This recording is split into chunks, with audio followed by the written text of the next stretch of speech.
Hello and welcome back to the Goat Cave podcast. Today, episode 69.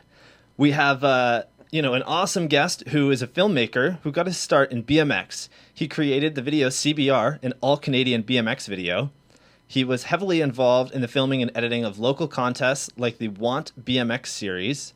Nowadays, he owns his own production company based in Collingwood and is involved in some very big projects. Brian Hunt, how are you? I'm very well, thank you. Yeah, thanks for having me. It's a pleasure to be on here, and it's fun to talk BMX stuff. Hell yeah, man. I'm really excited for this. And I got to say, I love the set that you've got behind you there. This works perfectly Yeah, because for me, I've got all these crazy lights in here and whatnot. And I love that you've got the blue and all the cameras. On my end, I've got all my awesome cameras in the corner over there. yeah, But yeah, this is going to be super fun. So why don't we cool. start it out this by knowing how you got into riding BMX? Because you rode for a little bit, if I'm correct. I mean, actually, I started out racing mountain bikes when I was like young, like 13, 14, 15, and then kind of switched over to BMX. I used to build the trails in Georgetown. I grew up in Georgetown at Groundhog Trails, and they were kind of like our jumps. It was right by my house that I used to dig at, and then BMX just seemed like a better progression, and I was watching more BMX videos and other things at the time. I kind of liked the idea that it was more of an accessible sport in the sense of like costs for bikes. I think it's and you're noticing that more at BMX racing as well. You get a lot more different demographic than you would at mountain bike races because of just the cost for bikes and the cost for doing racing, which I really liked. And then racing BMX, Track 2000 in Milton was our local track. And the real appeal for racing then was more after racing on Sundays, going to trails. It's like going to different places, going to ride in Welland, going to ride in, Milton, going to ride. There was all different trails that used to pop up all over the place and get plowed and then go and ride in home trails. So that was really the more of a BMX racer and dirt jumper, and you know try to do a little bit of street stuff.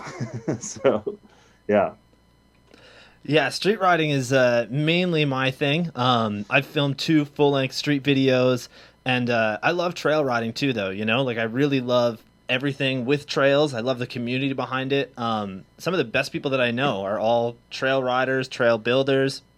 yeah. There's some great people, and you know, scene's alive and well. That's for sure. There's a lot of Hmm. people still riding in this area that really kill it. My buddy Ryan Raynard, I don't know if you've heard him before. He actually has a Yeah, set of trails in his backyard in London, which is like unbelievable. It's a full pack of trails in his backyard in the middle of the city. yeah. That's still my dream at some point. Those are like come back from like old like I think Road Fools, or was it Road Fools One, or some older prop stuff with like Fuzzy Hall's backyard, like his first backyard. Like seeing that and be like, oh my goodness, that's like kind of like the the end goal, the dream kind of thing. Having stuff you could get up, walk out your back door, and start riding trails is a great idea. Yeah, definitely. That's such a great thing. And it's a thing that Ryan will do. He'll go out there at 9 in the morning with his coffee and just look at the trails and prepare for what he's going to do that day, whether he's, fixing up certain things or whatnot. And I feel like you don't get that same satisfaction if you have like a wooden ramp in your backyard because really, you build it and then you ride it. And then after a couple of years, you might have to replace some things with it, but it's Hmm. nowhere near the same dedication as trails, I would think. Yeah, and I don't know if it's just a mental thing, but for me, like ramps and street was scary in a sense. Like concrete and pavement and other things and wood scared me, and for some reason, dirt just feels like it's, I don't know, softer, even though some trails get like rock hard. But I think that's more of a mental thing. Is what you're used to riding and kind of grow up riding and stuff. So, and the dedication, I think that's part of it, right? You get some pretty unique, and have some friends that are pretty, I think unique people, or yeah, they get pretty passionate about their trails and what they have there and the amount of time they put into it and keeping things secret. And you know yeah, and that's kind of a fun part of it. I think most of the times trails that we've always ridden and doing things that have never been, somebody's property or like sanctioned trails. And that's, I think, part of the fun too. Yeah, absolutely. And I can totally agree with you on like, the fact that trails aren't as bad if you're getting hurt on them, at least for the most part. They are softer sometimes. Um, there's a reason that we see dudes in their 60s, like still riding trails, they can ride pump Yeah. tracks, they can still hit some gaps. Like this one dude that was at Ryan's place actually is 60 and, he rides, he races all the time, does all this stuff. And it's just one of those things that Is like, that trail riding. Cam Milligan? Yeah, that's him. Yeah, That's the yeah, guy. yeah, yeah. He's an old school racer, and yeah, he's an awesome dude. Ran a lot of BMX teams and stuff like that, and still killing it. So Yeah, I totally was blanking on his name there. I feel really bad about that. But yeah, yeah, Cam Milligan, awesome dude, really nice guy, and had some awesome stories. I just yeah, sat there and talked with him because we were out there for a buddy's birthday, and I had a broken ankle, so I literally just showed up just to hang out and take some photos. But yeah, I got a good hour session of just talking with him, which is awesome. nice. Hell yeah. So why don't we talk about your first bike? That's always a question that I have for people. It's just one of those things that I think everybody's kind of different. I've actually never had Yeah, one person say they had the same bike as somebody else on the show. my first BMX. So it was coming from mountain bikes, and I had like a specialized Fat Boy, one of the original Fat Boys. I had it for like 3 months. It was kind of pretty terrible, and then I switched over to Cruiser, and I raced Cruiser and stuff too, and kind of first started riding Cruiser because it was a little bit easier switch over from bigger wheels. But I rode a Boss Cruiser. I still actually have the Boss Cruiser pads that I keep on my beer bike. I got a Taj 26-inch Fairdale or Fairdale, whatever his brand. It's cool stuff but I have a basket on the front, and I can ride to the local brewery and get some beer in it and stuff. But I have my Boss Cruiser pads on it still. So that stuff. What else did I ride? A Standard for a while. They're 125. They're kind of race. It was just below their Trail Boss. Yeah, a bunch of different bikes, but those would kind of be some big standouts. The first one was like, I think for a lot of people, like not a great one. It was one like it was a bike store, Specialized was just kind of getting into the BMX game, and maybe TJ Lavin was on Specialized then. I don't even think he was then yet. I think he was maybe still in S&M, and yeah, it wasn't a great bike, but it was getting into it. So That's awesome, man. I love those Fairdale bikes, by the way. Those things are so cool. yeah, And it's the perfect beer getting bike for sure. There's yeah, these cool leather like 6-pack things that you can get where it just attaches to the top of the top tube and like hangs okay, cool. below it. I don't know if you've seen these, but I they're haven't. I will try and find one and I'll send you it. It is the Okay. coolest thing I have ever seen. It's Well, that'd be literally cool just because if it keeps it in place, it'll be better. Because the problem with putting it into like a basket is, well, especially if they're loose, they just fall all over the place. And then when you get home, you can't really drink it right away unless you want beer shooting all over you. So yeah, but let's talk about what got you into filmmaking. yeah, Because for anybody that doesn't know, obviously you're a huge film nerd. Some of the stuff that you do is amazing. And you were working with some expensive gear, which, tells me right away you are very serious about it, which is awesome. I mean, obviously you are. You have your own production company. But yeah, what got you first started? yeah, I think I kind of always had a bit of an itching to document things and take photographs. Or my dad was into. He was working on the technical end of stuff, but he worked on the first like digital switchers from analog to digital as an electrical engineer, and we always had stuff around the house. And then I had another friend in high school that's dad worked at Humber College, and he would bring home some like VHS cameras, and he was able to sign them out from school, and we used to just film ourselves riding the trails and just being idiots. And like I can send you some footage of some funny stuff from the trails of just we just light fires and film stuff and try to jump through fires. And it just kind of started from there, and then kind of kept progressing a bit. Had another really crappy, what was it, like high 8 camera. It didn't really record sound properly. We used to edit back and forth from VCR to VCR. You have to get the timing right, and sometimes you could then transfer over to another back to the camera and dub your music back on.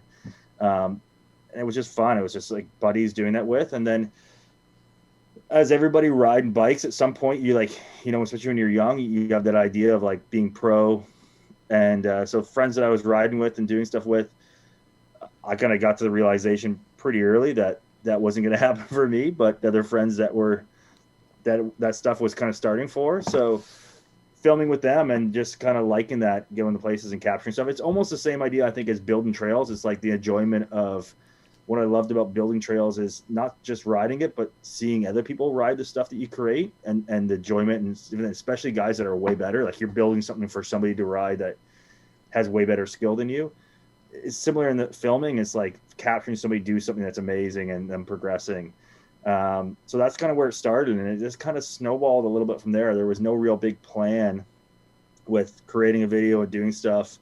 It was watching a lot of other stuff, capturing guys, and then realizing I had enough content to start putting stuff together, and then also realizing that maybe this is something I wanted to go and do. And then eventually kind of getting asked by some companies to go and film stuff for them. And that's when I started getting the idea like, oh, maybe they can make this work as kind of a career, or going down that way. So that's really cool, man. Especially, you know, when it comes to getting paid for filming, that's something that a lot of people, you know, aspire to have. You know, for me, like I've always done my own thing. Like I, you know, film my own videos. I've done my own podcast. I've done all this stuff myself.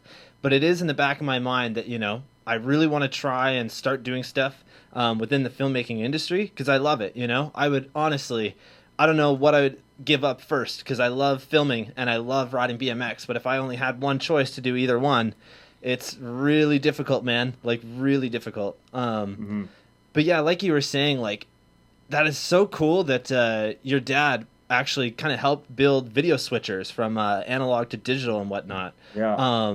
What I find so cool about that is like just the way that everything has changed. You know, I was actually looking into a new video switcher, because right now I'm just using like a stream deck that you can get from Elgato, which is like a, you know, they build stuff for video game streaming and whatnot. And I wanted to switch out to the Black Magic one, or I think it's Black Magic. They have a cheaper one for like under $500. Uses all HDMI. A10 Mini. Yeah, that's the one. Yeah. Those things are so cool. And then when you look at like, you know, how serious these things get, and then you start to look back at how they used to be like years ago, it is so wild. Yeah. Yeah, I mean, technology's changed like crazy. Like my first proper kind of like editing system, which I cut CBR on, was a PC computer, and I had two SCSI drives that cost me like, I had a lease on them. It cost me like $3,000, and that was 120 gigs. So it was two 60 gig drives striped together, and that was like $3,000.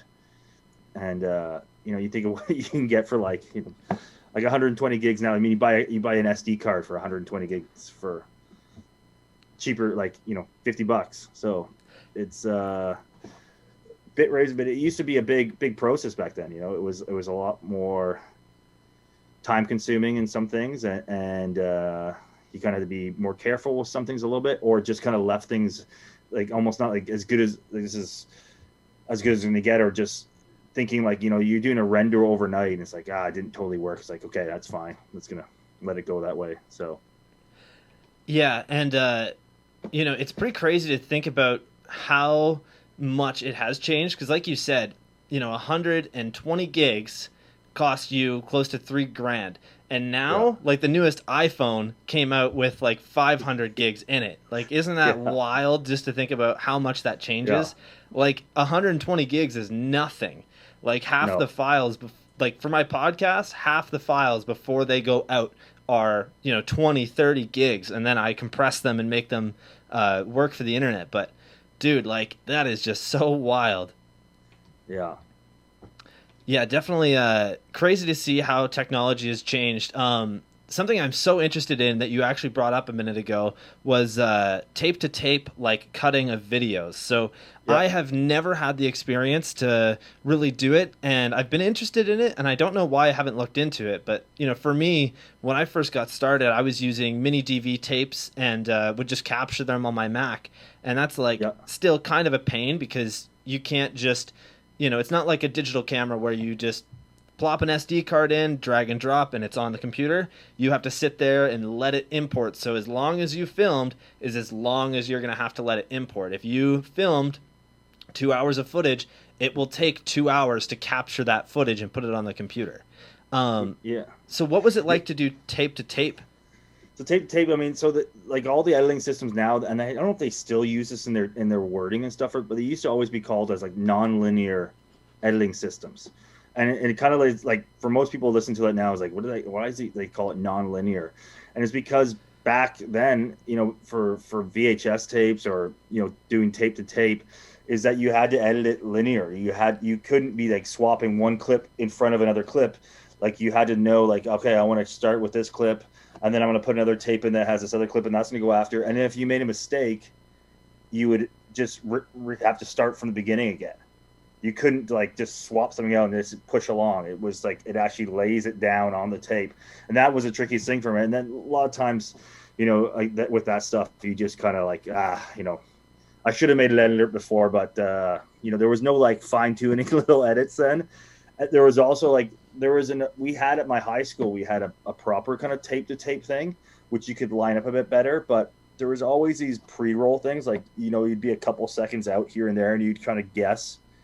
Because remember like VHS tapes would take time to like start up a bit. So when you start pressing play, pressing record, it's not exactly when you press record. Yeah, exactly. It takes like a couple of seconds. So you try to guess that difference.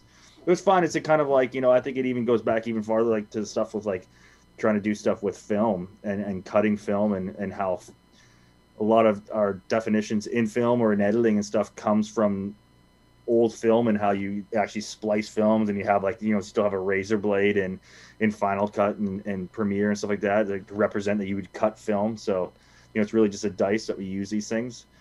It was interesting. I don't know if it was an advantage or not, like going to now. I mean, I think the kids and people now, it's just so much easier. Like you can edit on your phone, you can cut something on your phone. Then it was like a huge process to do things. Like it was like days to try to make something that kind of looked okay.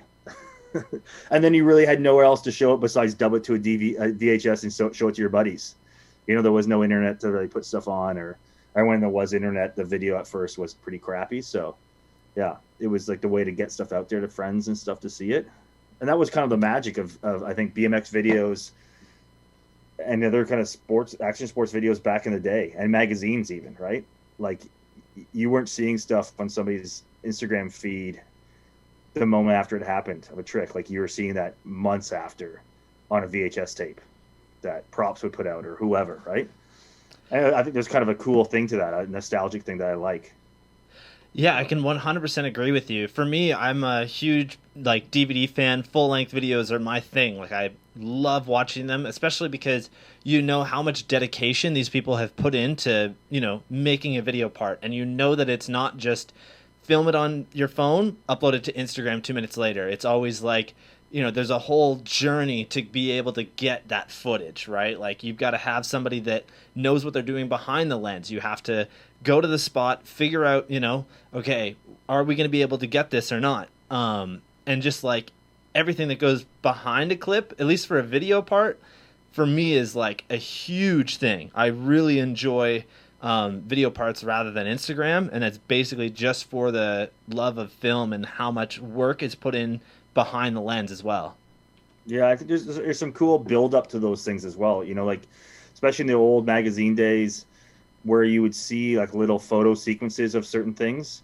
You'd see like think like the Etnies first Etnies video, the Grounded, and just like you'd see these photo sequences of Taj doing these crazy things and these transfers. You see stuff of Ruben, and you kind of idea like, oh, this is probably going to be in the video, but then you had to wait to like that video came out, and that's when video premieres were like amazing because no one had seen that footage until you watched the premiere, and you get a bunch of guys that have been drinking and BMX guys in a room together watching this stuff, and it just premieres like that was so good back in the day. I think I don't think they still have the same vibe, maybe because of stuff's already been out there. So for the most part. Yeah, for my last video, Space Goats, the premiere that we held, I made sure that none of the footage that was in the video was actually out online unless it was in a trailer. And it was like, just a couple clips. And that was the right decision, because when it came to premiere time, it was ridiculous. That place was wild. You couldn't hear the music, and I had huge speakers set up for there was going to be a band that played afterwards, and I was using their speakers on pretty loud volume, and you couldn't hear them because everybody was so stoked with every clip. Nice. Yeah. And I definitely agree that all the time that it took to make that video was well worth it, just for that feeling that I got when people were seeing the work that I put in. Mm-hmm. It's I feel like it's different when you're there to see it as well, right? Like when I put stuff on YouTube, it's not the same for me. I literally just see the views and whatnot, but I don't get to experience how excited people are to see it, right?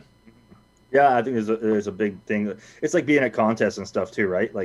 All these people cheering together and freaking out is just makes it better. It's like being to a music concert. It's so much better to enjoy a concert with people around that are all hyped than listening to that same thing. Maybe the music's not even being played as well as it is when it's recorded perfectly in a studio, but it's just the whole experience with everybody together that makes it better. So that's one of the things I think we're missing right now with COVID and stuff. It'd be amazing to come back to contests and concerts and stuff like that. So yeah, it's been a rough 9 months, pretty much 9 months since all this stuff started. And, that is one thing that I'm so excited for. And most times, I am typically at a show of some sort every month. At least once a month, I'm out at a concert or I'm doing something like that. And it's just been so weird, the last one that I went to was in February. I don't remember the last time that I was that long between shows. I'm very active in that community of just loving live music and experiencing it, right? Yeah. And it's one of those ways that bands get paid, right? It's so difficult for bands to make money off of streaming services, as well as pretty much anybody that is relying on the internet to make their money. Unless you're selling merch or you're able to, sell your music, it's going to be pretty hard to just put it out on streaming. Yeah, I think nowadays even more so than back when people were buying CDs, right? They were probably getting better royalties then than a streaming service, even if you got 1 million listens and stuff like that. So, yeah, it's a problem. Yeah, definitely really weird, eh? Anyways, moving on from that, let's talk about CBR. So, for anyone that's not familiar with CBR, it was an All Canadian BMX video produced by you, Brian, and it was featured riding from some amazing riders like John Heaton, Mike Smiley Wilkinson, Matt Byers, I think I'm saying that right. Byers, yeah. Yeah, and then Mike Judge and a few others. So the video was it's got to be at least 15 years old, correct? Yeah, it came out in 2002, I believe. Oh, wow, yeah. So it's 18 years old. That is wild, eh? Yeah, it is wild. Yeah. So. Yeah, so. I started kind of filming most of it in 2000, and there was some stuff from before that, shot really on, high 8 and stuff like that. So. Wow, it's pretty crazy to see just how long ago that was. And what I think is so cool is that a lot of the clips that are still in that video hold up today, which is awesome. When you can see stuff from, like you said, 20 years ago, it's amazing when you see that it actually works really well and it's still respectable today. It's not like it's just a random clip that anybody could do now, Mm-hmm. Yeah. Anyways, how did you get involved with this project? Yeah, so I was just, I was filming with my buddies all the time and going to different places with them, and just kind of had the idea of I wanted to do something, document it, and put something out there for people to see. I thought the riding scene, especially in Ontario, and then kind of started branching out to some other locations and stuff, getting some footage from other buddies. and was going to contests with friends and other things. So I really just wanted to show what we had going on. That was kind of one of the big motivations for me to do it. To show off that, we kind of had a great scene where we were and things were happening here. So that was basically it. It was kind of like no other thoughts to it, really, like, agenda of making a living, doing stuff, or making money off what I was doing. It was more just kind of, it was another way to travel with my buddies and do stuff. And again, like, not being the best rider out there, you can still, when you're filming stuff with them, they want you to come on trips and do things. So it's a good way to get in there and still hang out and see things and see some amazing stuff happening. So yeah, it was from that. And then, friends that I was riding with and filming with, like, Phil McFadden, who's a good friend of mine still. And, we rode together all the time. He was in Guelph and I was in Georgetown. We used to go to ride each other's trails. I would film with him, and he kind of, started bringing me out to more skate parks to film with him. I just ride with him. And that's when I started meeting other people and, kind of going from there and just, seeing people ride and talking to them and then starting to film with them. That's really cool, man. And what I love about it is the fact that it's so relatable for anybody that's, filmed BMX or they're out there. It's always about that, like, those vibes, really, just being out there with everybody and being involved in the scene. And something that I could recommend to anybody that, maybe struggles a little bit more riding than, a lot of your friends is, but you still love the scene, is to just get involved somehow, create your own website, write articles, interview people like you did, like I have, make videos, do something, right? Like, there's so many opportunities, just to be involved in a great community, like, and it's wild to see how far, some of these things will take you. Like, 18 years ago, CBR came out, and here we are today talking about it. And that's so wild, right? Like, it literally, some of these videos and some of the work that people put in will really go so far. Yeah, definitely. I think, and also the great thing in the community, I mean, it's just like a lot of these guys filming with and becoming friends with, like, they're still some of my best friends today. So you get some great relationships with people and bringing like-minded people that are like, maybe besides BMX, maybe there's not a ton you have in common, but you kind of, I think that's one of the cool things of basically any sport, I think, but, more so in some things like this, like skateboarding or BMX and stuff like that, where you get people from all different backgrounds coming together that are doing the common thing that they all have in common is what they want to ride their bike and see stuff that way. But otherwise, you probably maybe not hang out with some of these guys in other circles or not meet them and stuff, or have the opportunity to meet people from these different backgrounds.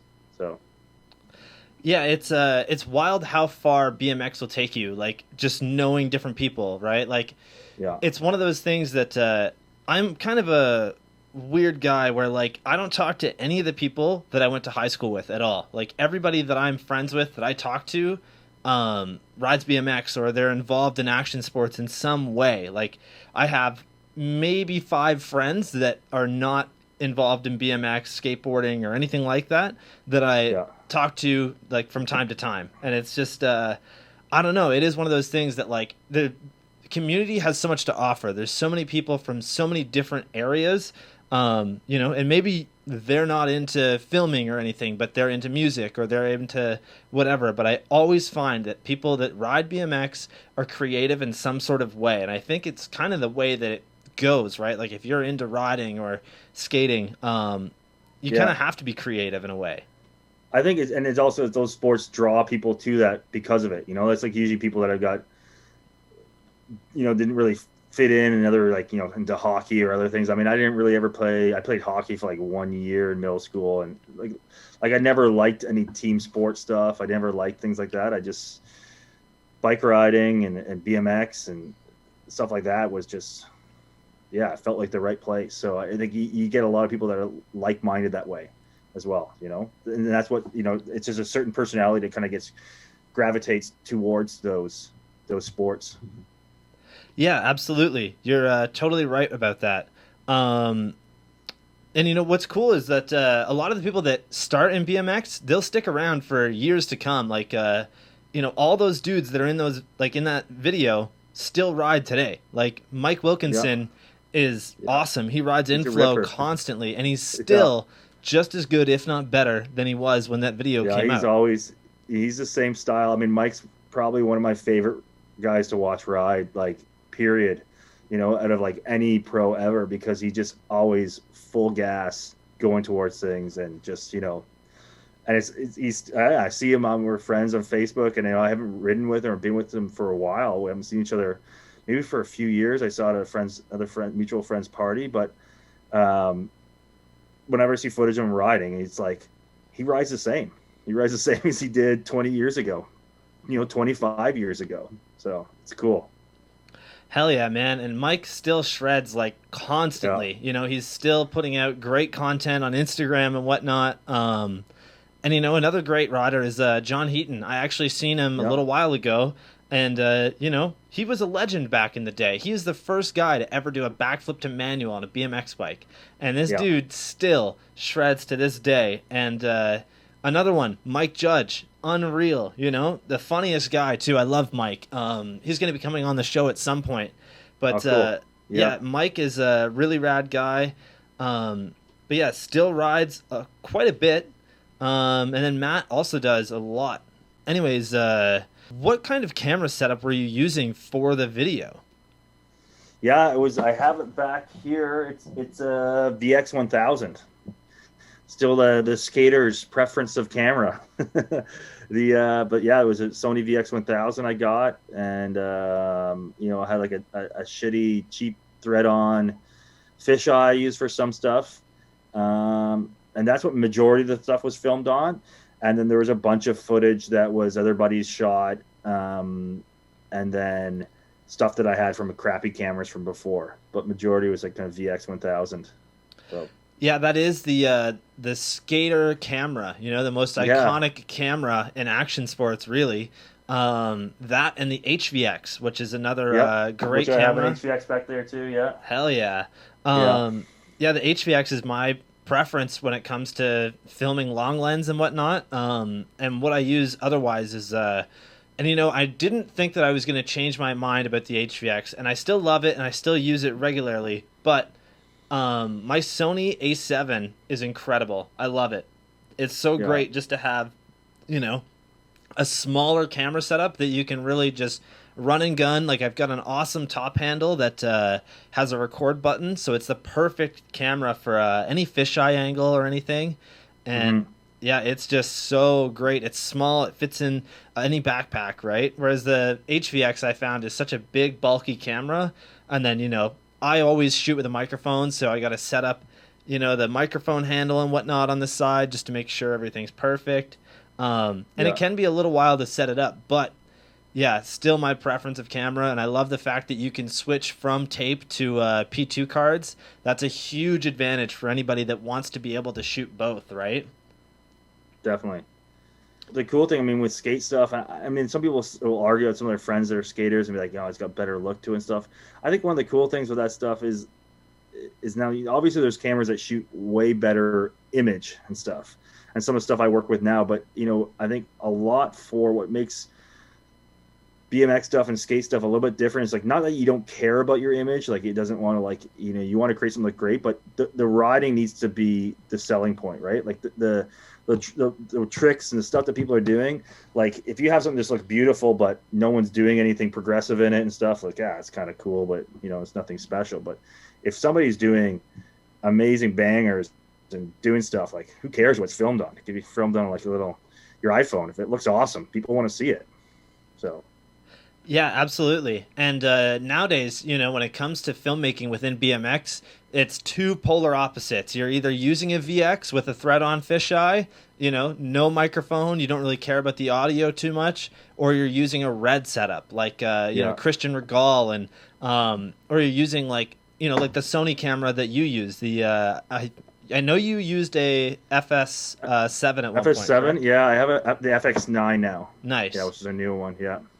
Daryl Taco actually shoots with one of the Sony cinema cameras, and it's so crazy to see just how involved people will get with these cameras, and they're shooting BMX stuff with it. And these cameras are so expensive. Like a red camera body with nothing else other than the body is like, 10 grand Canadian typically. Like, Yeah. it gets really up there. And there's a lot of people that shoot pretty much strictly BMX with just that setup, which kind of blows my mind, It's really wild, but all of those videos come out really nicely and they look incredible. So clearly they're doing something right. Yeah. Yeah, I think you have to have the right client base to kind of have stuff that way. But I think, for kids or people wanting to get into filming, to like, don't be limited to what don't think you need to have a certain camera before you can go out and do stuff. Like, just get out there and start capturing things. Yeah, whether absolutely. you're doing it on your, I mean, we all have the like way better than when I film CBR. Like my iPhone shoots 100 times better quality video and slow-mo than then. And everybody has one in their pocket. So there's no excuses not to be capturing great stuff and putting stuff out there. Absolutely. I totally agree with you. And that was something I kind of wanted to talk about, is just the difference in technology since then. And like you said, you can literally film and edit an entire video part completely on your phone nowadays. And if you don't like the lenses on your phone, you can buy lenses for your phone, which is incredible. Yeah. And Rode actually makes a microphone that you can use on your phone. Like, there's many, and it's not even just Rode, many different companies make microphones for your phone. You can get a mini, like the Death Lens. I don't know if S&M was selling it and stuff for a while. There's like a mini, like bayonet mount Death Lens you could get with a phone case for your iPhone. Yeah, I did see that, and it's so wild to think about, right? Like, there is some awesome camera cages too that you can get for your phone. I think Small Rig makes some, and just so cool. Like, you can literally, if that's all you have, and you've got a couple $100 and you don't want to have to buy a whole camera setup, but you'd rather just use your phone, do that, because it works. Like, there's people that put out video parts with just iPhones. Yeah. Yeah, it's definitely, like you said, no excuses to be getting great video. Anyways, going back to CBR here, you guys managed to get some amazing sponsors for the video, including Commercial Bikes, 1664, as well as Alliance. And, something that blows my mind is, like, back then, so many companies were fully willing to just, throw their name on something and help people out. And I feel like it's a little different now, especially with the change in technology, because back then, how many people were putting out videos, right? Yeah. It's not very many. Yeah, I think, it was, some of the ones was like kind of buddies, like Delaney at Alliance and Bernie at 1664, and like 1664 was helping to distribute stuff. So, there was, it wasn't like a huge financial thing at all for any of the sponsors kind of thing. A lot of them are buddies and people brands that I thought were great and kind of helping to promote Canadian brands as well. Like when I first started filming stuff, it was like Judge had commercial still. Heaton was on commercial before he got picked up by McNeil. But I think 10-Pack used to just distribute the video a bit too. It was kind of like, that was kind of a really cool time in BMX. There was a lot of companies coming up, especially in Canada. We had Chase BMX magazine, we had 10-Pack, we had McNeil's bike starting. It was kind of a cool time. Yeah, absolutely. And like you said, Mike Judge owned Commercial Bikes, and that was honestly one of the cooler things, right? Like, a local rider showed up at an indoor park that I worked at, and he starts telling me about, he used to own a bike company. And then he comes back with a frame the one day, because I did not believe him. Like, I was just like, okay, no, you didn't. And then he shows up with a frame, and he's like, this is it. This is one of the frames that we sold. And I was blown away. They were one of the first companies that had really short back ends. Like, they kind of like, what was the length of their back ends on their bikes? Like, Heaton's bike then, I mean, they were short. They were like the shortest ones out there. They're like one of the first kind of people that started having to use like half links and stuff to fit your chain on to get it slammed right against the back.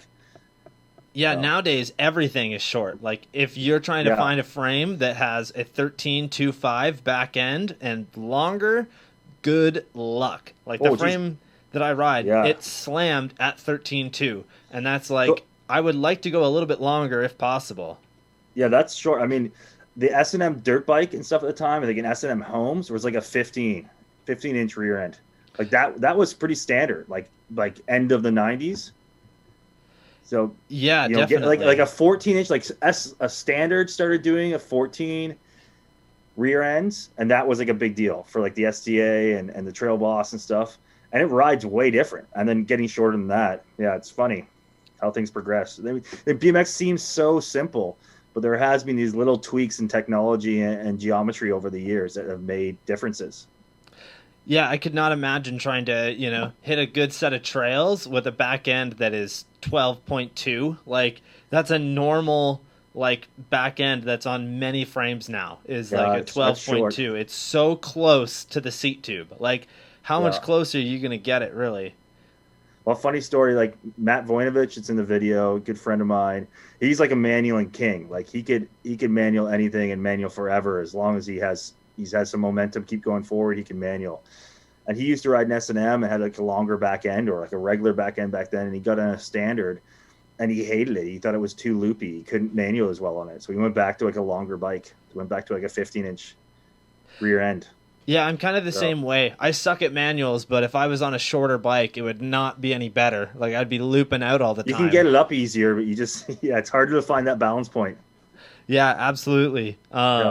It's so wild to see some of the stuff that people are doing on these short bikes, though. Like, when you look at, some of the modern day footage, there's a reason why. And it's like, all those dudes are able to do backwards manuals for like 200, 300 feet.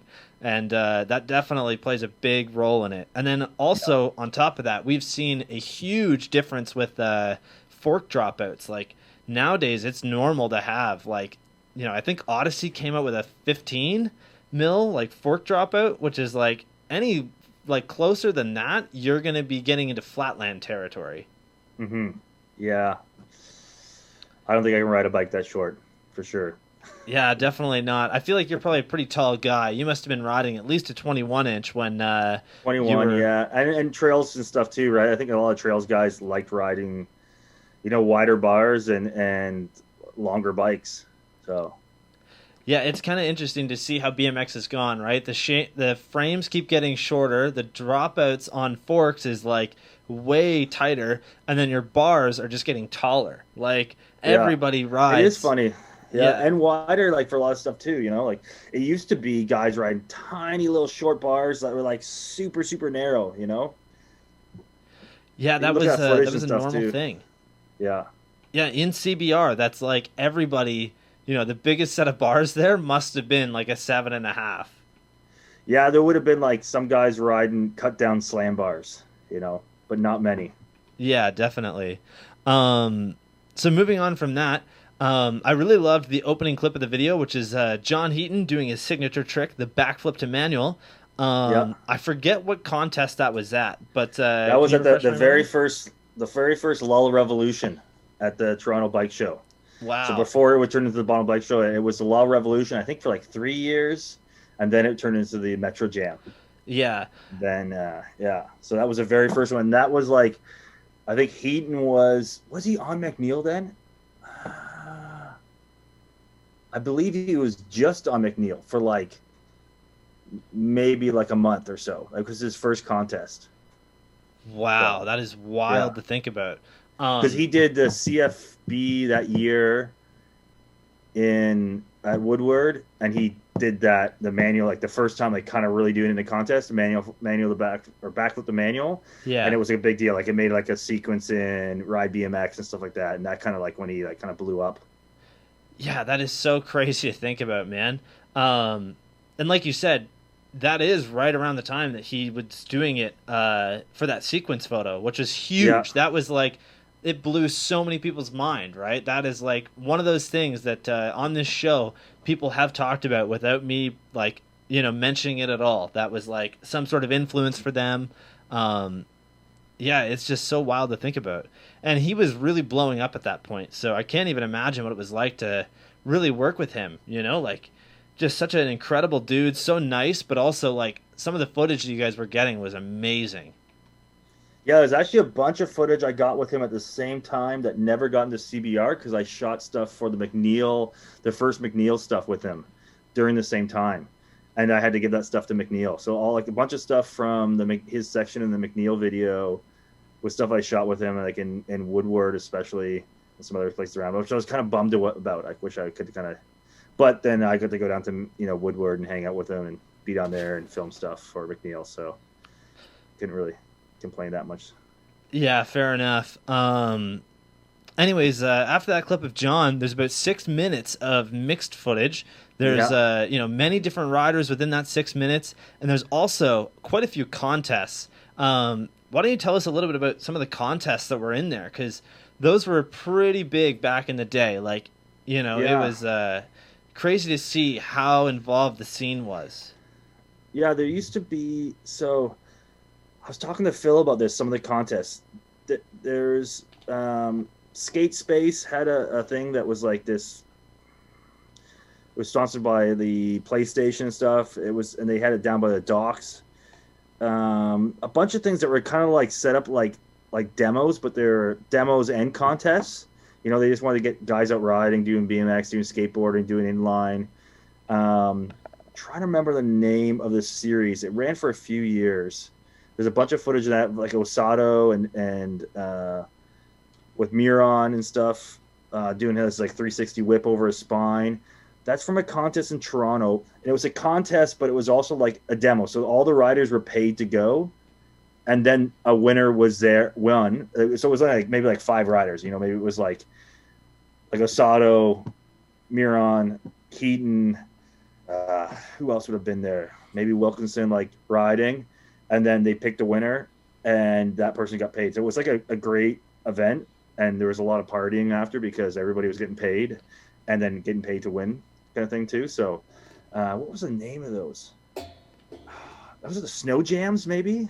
I'm trying to remember. I think it was Snow Jams. There was a series that went across Canada. They were doing like bringing in snow and doing snowboard stuff and skateboard stuff, and they had BMX contests at it. Wow, that's so wild, Yeah. I love snowboarding too, and I feel like out of any action sport, it's so weird to say this, but I feel like snowboarding is the closest thing to BMX, which a lot of people would just say like snowboarding is like skateboarding because it's on a board, but that's completely wrong, When you start to see some of the snowboard stuff that's going down nowadays, one of my favorite events every year is the snowboard X Games video part thing that they do. I think it's Real Snow.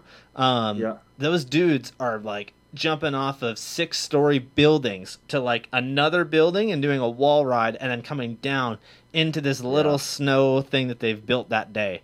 And I feel like that's just so comparable to BMX with some of the clips that people have gotten where it's them, like the infamous roof gap clip where is it Garrett Burns? I think it's Garrett Burns where he jumps from the Little one Devil roof. from Criminal Mischief and stuff. Yeah. I feel like that is the closest thing, really. It's so wild, and it's awesome to see that they were doing it with BMX as well. I really like that. Mm-hmm. And it's so crazy to think that they were sponsored by PlayStation as well. That must have been like right when the PlayStation was really coming out, or PlayStation 2 would have been right around the corner. Yeah, I mean, I think Tony Hawk Pro Skater was out then. I think there were some pretty big sponsors in BMX at that time. Like it was on a pretty big upswing. I think like the Schwinn team just before that. Then McNeil was like sponsored by Sobeys or what's it? Not Sobeys, not the food chain. What's those drinks? You remember that? It was like I think it is Sobe. Yeah, Sobe, and they all had to wear like jerseys. Like that was when Miron first left Schwinn and he started it, and I guess he was used to wearing like Schwinn jerseys, and all the riders had to wear. I remember like Heaton used to hate wearing like this. You basically wearing a jersey at a BMX contest, which seemed kind of strange. But that was people were doing dirt jump contests and like full like race leathers and stuff at that point too. Still, so yeah, it is crazy to think about, right? Like especially when you think about the way that skateboarding and BMX are so different, because I can't really remember a time where in skateboarding people were wearing like jerseys, right? Or like uniforms, team uniforms and stuff. Yeah. Yeah, it's like so comparable to like NASCAR, Like I don't know why, but just I think it's more BMX's like race roots, right? And especially when farther you go back, everybody kind of raced at some point, really, because that was kind of like the only way. And then the freestyle stuff started merging out of it. So I think that was kind of a big influence in why, why guys wore race kits when they did flatland. Like if you look at stuff from like, early 80s, guys are riding flatland in like full leathers and stuff. Like it's funny to see, but yeah, absolutely. It's just the way that the sport kind of started, I think.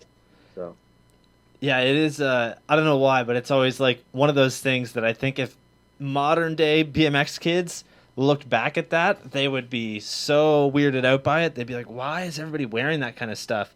But it is like, what I find so funny is that nowadays the like clothing style in BMX, you see the top riders and they're all kind of dressing the same way, right? Like fashion within BMX has always been kind of a bigger thing. Like, back when mid school was really popping, there was a lot of people with the chain wallet, kind of baggy your pants. For sure. Yeah. I had a chain wallet that was a bike chain. That was a big deal, right? And it was a play clothing wallet.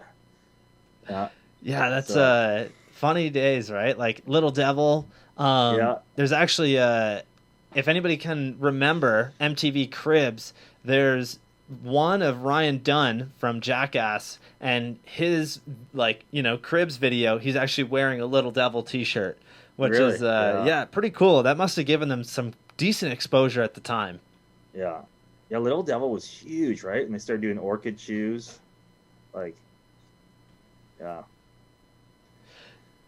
so rad.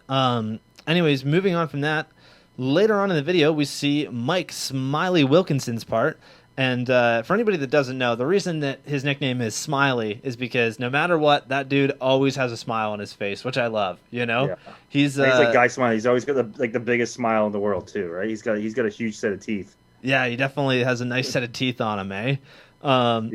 Anyways, his video part is filled with footage from Shell, which is an amazing park, super old school. If you're not used to rough transitions, it's not the park for you. It's definitely it's wild, and some of the transfers that I see dudes do there on the regular is ridiculous. Like I think it's Will Fisher did this huge gap from there's a little kicker beside the quarter pipe, and he goes over the entire thing into this bank, like over the quarter, which is huge.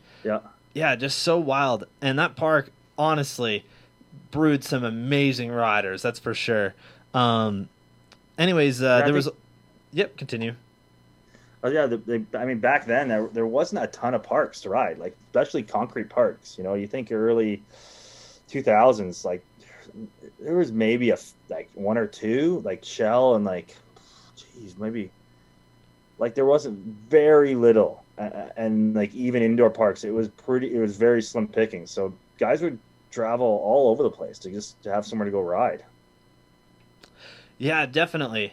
Nowadays, there's a park at every corner. In Kitchener and Cambridge area, we have 6 or 7, and then if you add in Guelph, there's a couple more parks. Just anywhere to ride. We are so lucky nowadays with how many parks we have.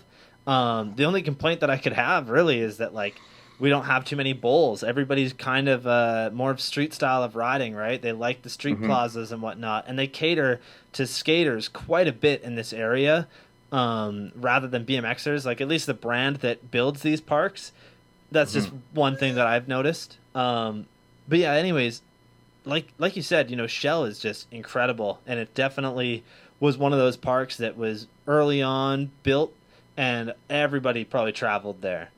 Yeah. There'd be big sessions going on there for sure. Yeah, definitely. I feel like there had to be some awesome jams and whatnot. There's even footage from Chinguacousy in the later on. It's not in CBR though. Sorry, that's my mistake. Yeah. But yeah, so there's also a indoor dirt jump setup in Wilkinson's part. I gotta know what the deal is with that. Was that a contest, or was that just a normal? That's bike show from maybe 98. Old. There was one time the bike show they did they had 2 doubles, and then one time they just had one big set. But they're always sketchy. But yeah, it would have been probably 98. like he does a big 360 classic 360 table for him, I think. Yeah. And So Yeah, it's so cool to see that they used to do that. Nowadays, unfortunately, they've taken the BMX contest completely out of Bike Show, which is so upsetting. You know, we just did 2020 was the year they got rid of it. So the last one would have been 2019. I think they're still doing like flatland stuff, which is fair. You know, like I can only imagine how much it costs to do the contest, especially with bringing in ramps and hiring staff to deal with just that area. yeah. But yeah, like I don't know, just the flatland thing. Like I love flatland riding, but it's kind of weird to see that that is what stuck in those, like, you know, with the Bike Show at least. It would be nice to see them bring it back, and I would love to see them bring back the dirt jumps, but I can only imagine how much work that must have been to bring in the dirt, you know, set it up, ride it for a couple days, and then you got to take it right out. Yeah, I helped build the things for years ago, probably like 99, 2000, like right around when the Love Revolution first contest was there. I was helping build the dirt jumps and the BMX track that they would have there. And it was all dirt coming from the neighboring, which is in the same building, the horse arenas. So it's all like sand. It's terrible to build jumps with. It's just terrible. You got to use so much water and it takes forever. And we had like 24 hours. You know, you start like a Thursday night and stuff needed to be ready by noon on the Friday. And they would always, that's why the jumps would always be a bit sketchy and stuff. You're just like scrambling, trying to soak this stuff, trying to build this. Yeah.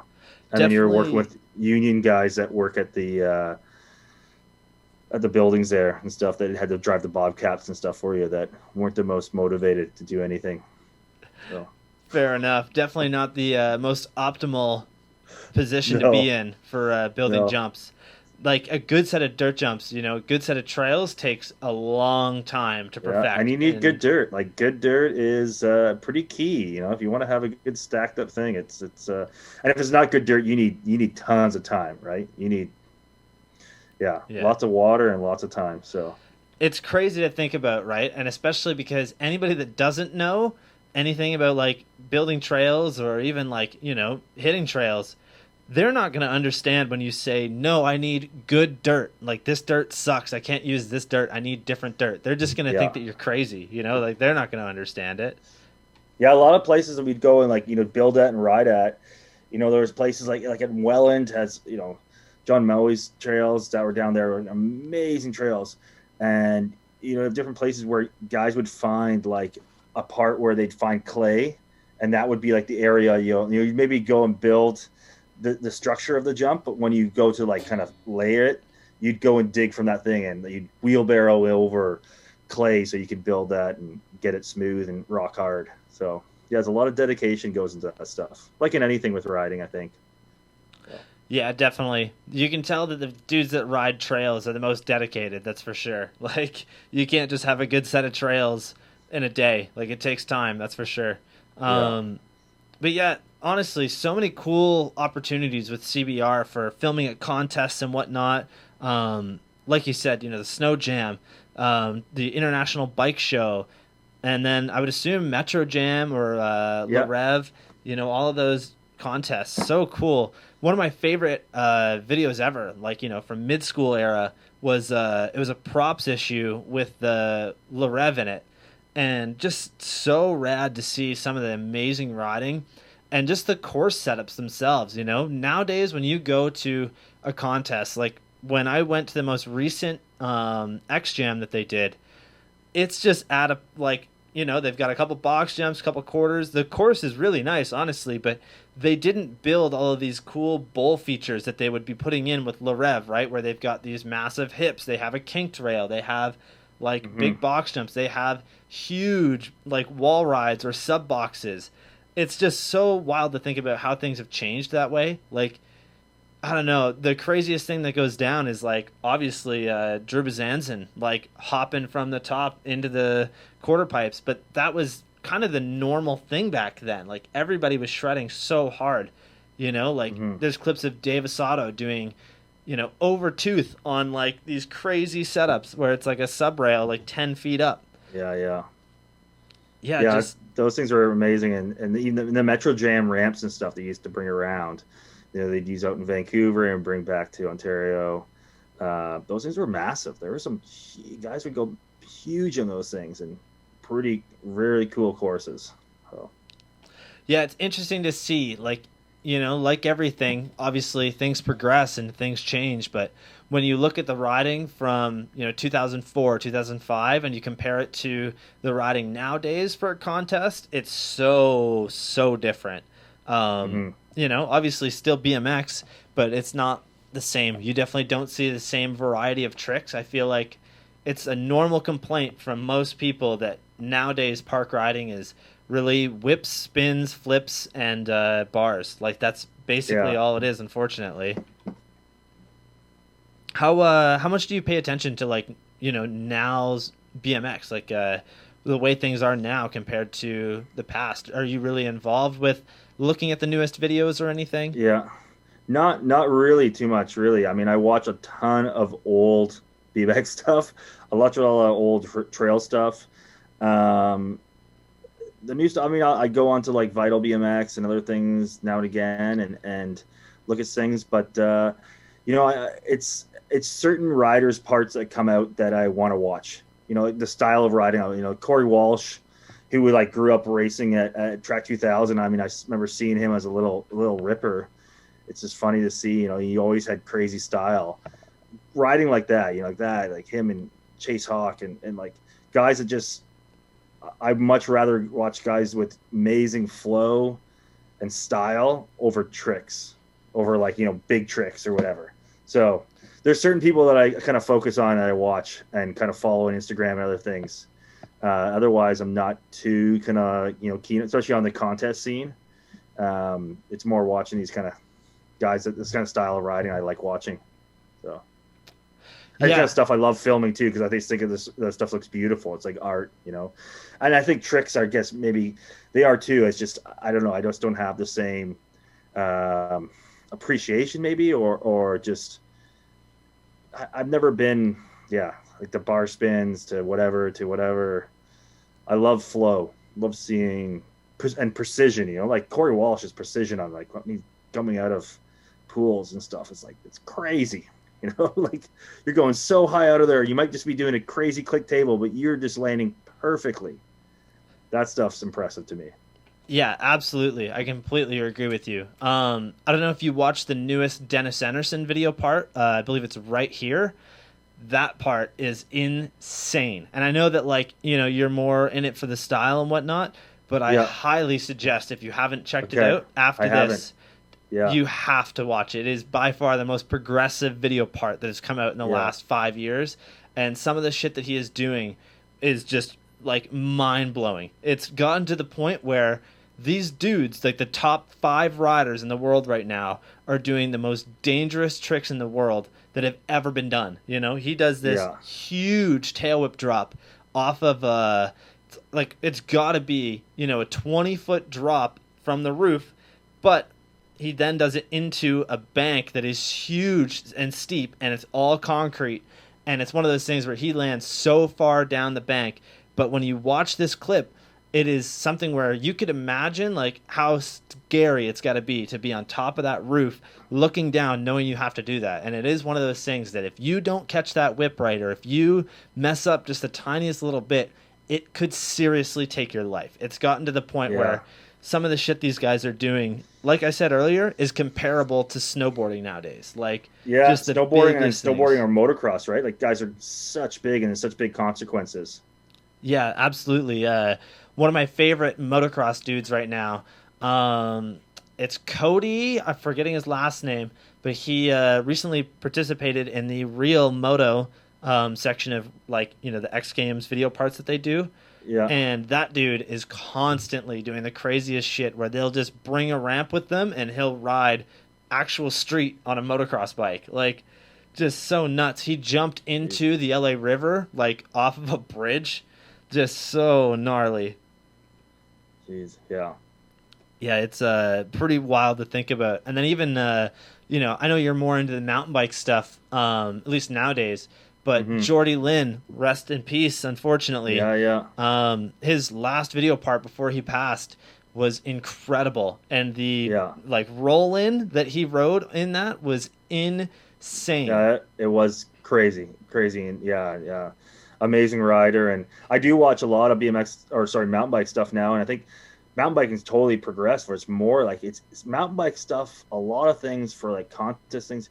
I mean, there's tricks and stuff, but a lot of it's come back to style and like almost like back to like old trail stuff.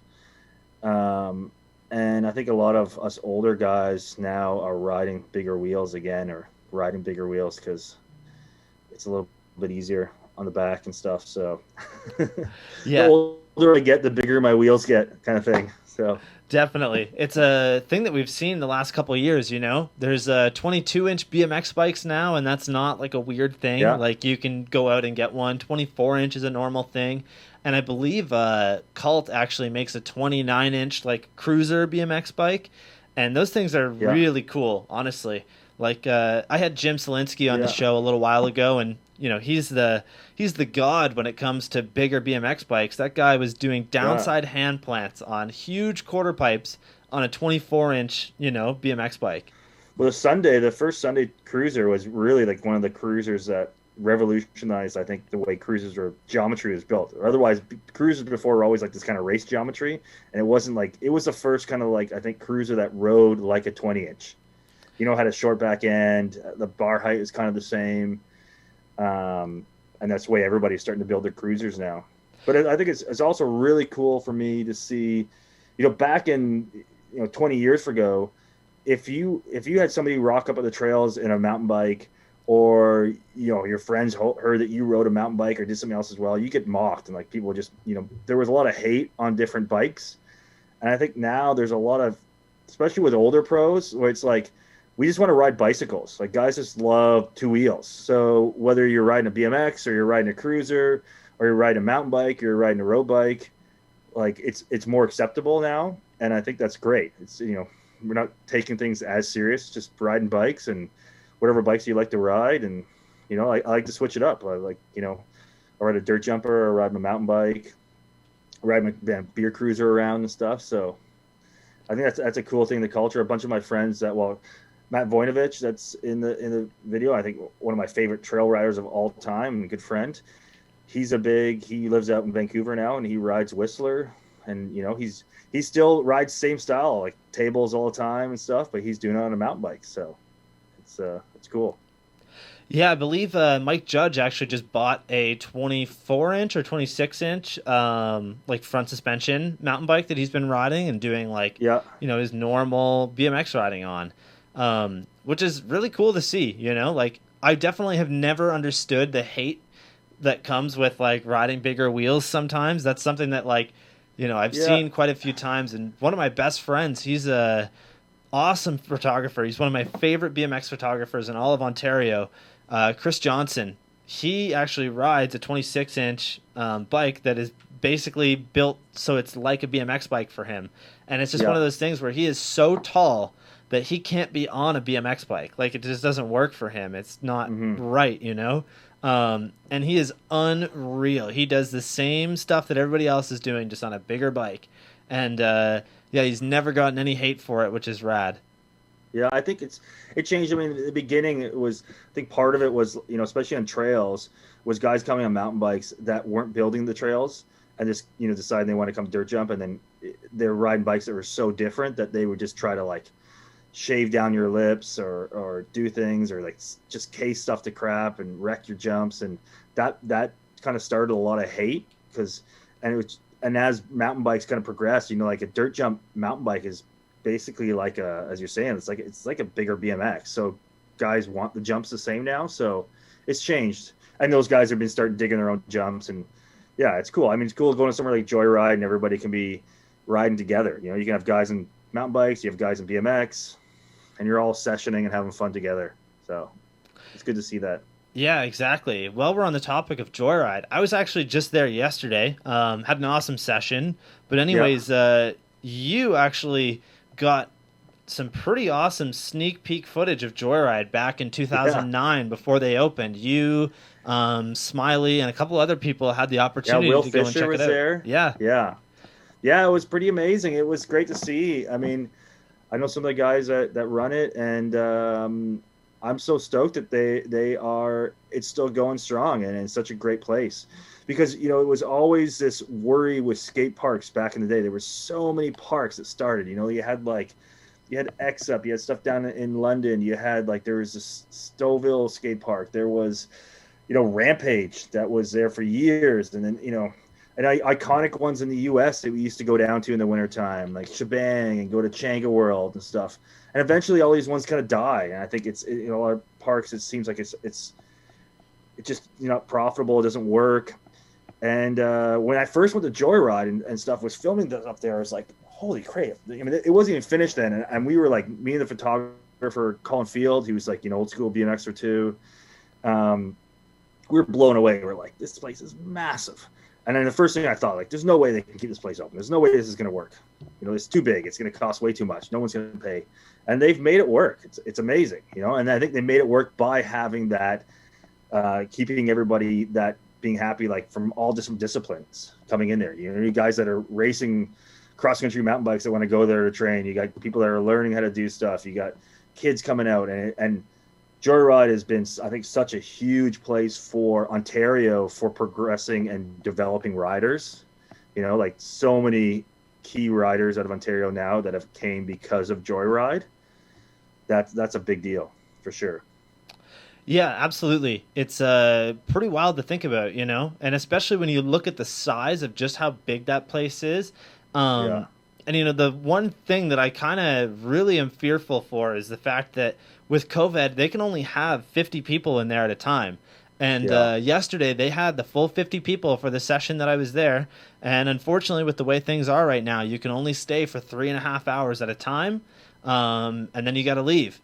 And that's just never been a thing for them, right? And I know that for a lot of BMX dudes that don't have the membership and they don't go constantly, it's like one of those things that they'll go for the whole day and they'll pay their $30. But right now, you only get 3.5 hours for that same $30. Yeah. But here's the thing, is that with my session yesterday, I went and rode there for the full 3.5 hours. And I will tell you guys right now, it was 100% worth the money because you have way less people there, which gives you way more time to ride the things that you want to ride, and you're able to actually session. You know, you don't have a bunch of people going at the same time. The same amount of runs that I would normally get in on a normal, you know, 5-6 hour day there, I was able to get in 3.5 hours. It was well worth the money, and especially if you want to keep a place like that around, now is the most important time to go and shop there, whether you're going to go there and, you know, just buy extra product. Don't buy beverages beforehand. Buy them from them. Like, do what you can to really help that place, because right now, you know, if we want that place to stick around, that's the way how. Big time. I mean, I think that's a huge message to put out there for people, is that, you know, if you want to have that place to ride in a year from now and 3 years from now, get out there and ride now and make that sacrifice of, like, you know, being, you know, bummed or whatever. You can't go as long as you could before, and maybe it's going to cost you a bit more, but hey, you're going to be way more bummed if it's not there at all. So, you know, help them out in this time, and hopefully these things can change. Hopefully the government can see, and I see that happening for some other businesses I've done work for and stuff, where they're getting special exemptions, because, you know, it's definitely a place where they could argue and be like, hey, look at our space. Like, we can definitely space out people. This is not like jamming people into, like, you know, a gym somewhere. This is a ton of space. So yeah, but, you know, making sure those guys have done a huge thing for the scene in Ontario and for riders. Make sure they're still there. Support them. Absolutely. There was a lot of people, you know, and some people that I'm friends with that were pretty upset about the fact that they still had to pay the normal amount. But like I said, you know, 50 people is barely anybody, and they have it separated to 3 different sessions. So you got to think about that. If 50 people come in for 3.5 hours, and then another 50 people and another 50 people, that's only 150 people that they can have on a weekend going into the winter, which normally you go there and they must have 300-400 people a day over the weekend, because that place is packed. Like, there's so many times.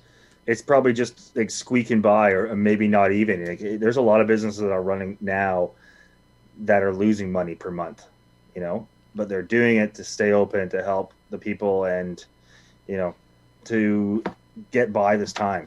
So I think, yeah, as you said, like doing all the things, other extra things you can do, like buy parts there, or bring drinks in, buy your drinks there, or get stuff like that to support. Don't try to sneak things in, or, you know, Yeah, keep it talking. Just like definitely. all those little things matter. Everybody buys a $3 drink.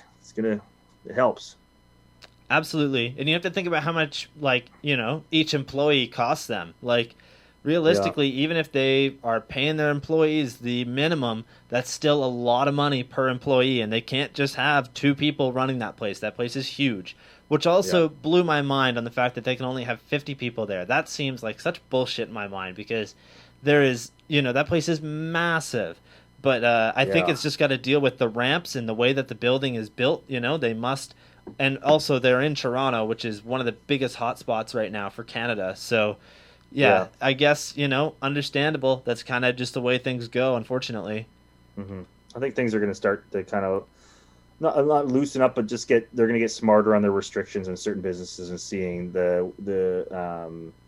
I think doing sporting stuff and doing activity, like, it's probably one of the safest things you could do. So hopefully those things change for these guys.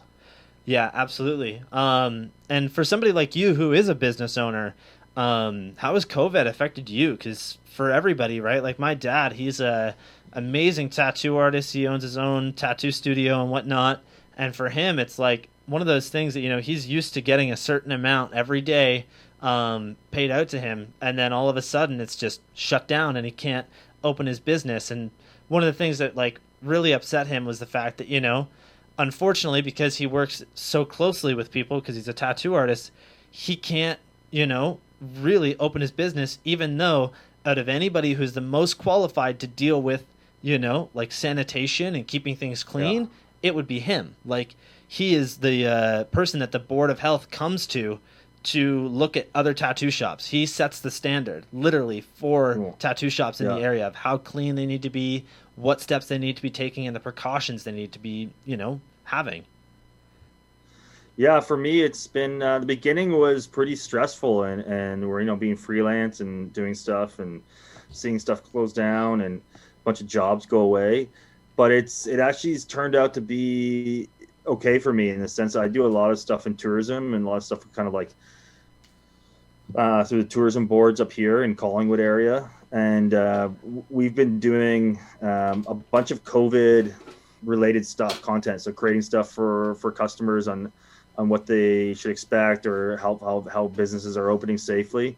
Not the most exciting and sexy stuff, but important messaging and work. So I've been happy with that. Been very, very happy to be still working a lot through the summer, and now being very busy. Yeah, absolutely. That's I feel like with filmmaking, you're at least lucky enough that you can throw on, a longer lens and sit a couple feet back if you need Yeah. to. Yeah, we're doing stuff differently for sure. Yeah. Yeah. Uh, It's it's such a tough business, and it is good that people are coming to you to at least want to make videos on how they're reopening and stuff like that, right? Like that's such an important thing, and it's nice that you can offer them that service, right? yeah. Yeah, that's it. I mean, I've been filming a lot of like hand sanitizing and face mask shots, so not super creative that way, but important messaging. So stuff that's helping businesses get customers coming in and stuff still, so, or making customers happy and feeling comfortable. So Yeah, absolutely. Yeah, so when it comes to other video production stuff, you've had quite the opportunity to work with so many different awesome people, as well as like just working on the set of a lot of cool things. One of the most interesting ones for me was while I was doing research for this, I actually found a photo of you setting up to film a surgery. So that has yeah, got to be one of the most wild things, and it is like it needs to be done. It's one of the most important things. Like people need to learn how to do this stuff, and even if it's not that, like just showing it is a big thing. People are very interested in that. So, what was it kind of like, and what was that like? What was the run through that day? yeah. I was filming a surgery that was overseas.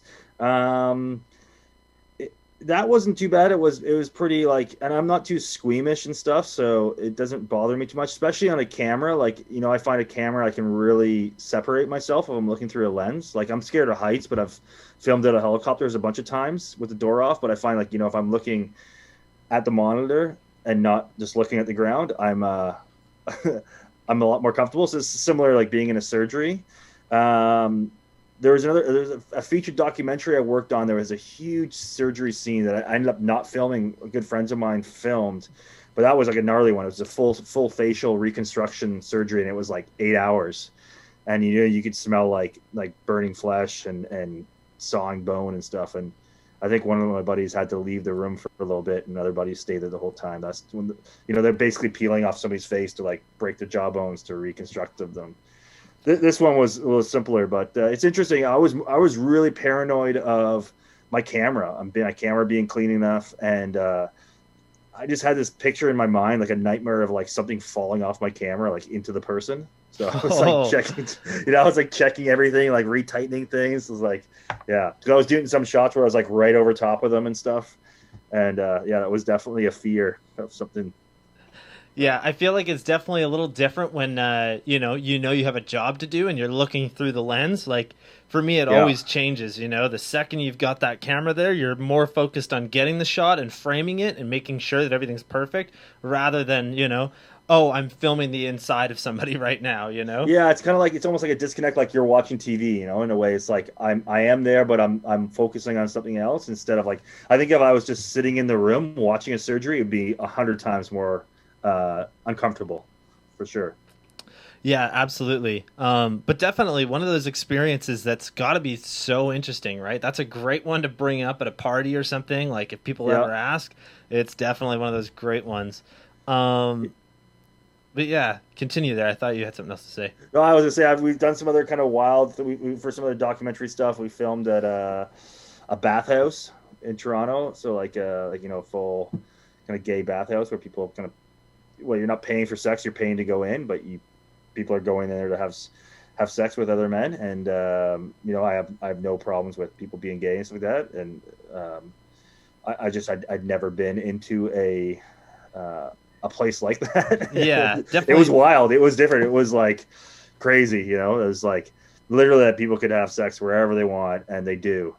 And we were going in there to capture footage and doing an interview for a documentary. It was interesting time. And then we shot at a gay club for another documentary in Ann Arbor at the University of Michigan area. And it was like Frosh Week, and it was wild. It was interesting to see. I think if it was like a straight bar, I think most people would be kicked out for what's going on in places, it felt like, but it was cool. That's a cool thing I think with filming and filmmaking and stuff, is seeing and learning all these different things that you might not have another opportunity to really be. Like there'd be no other reason as a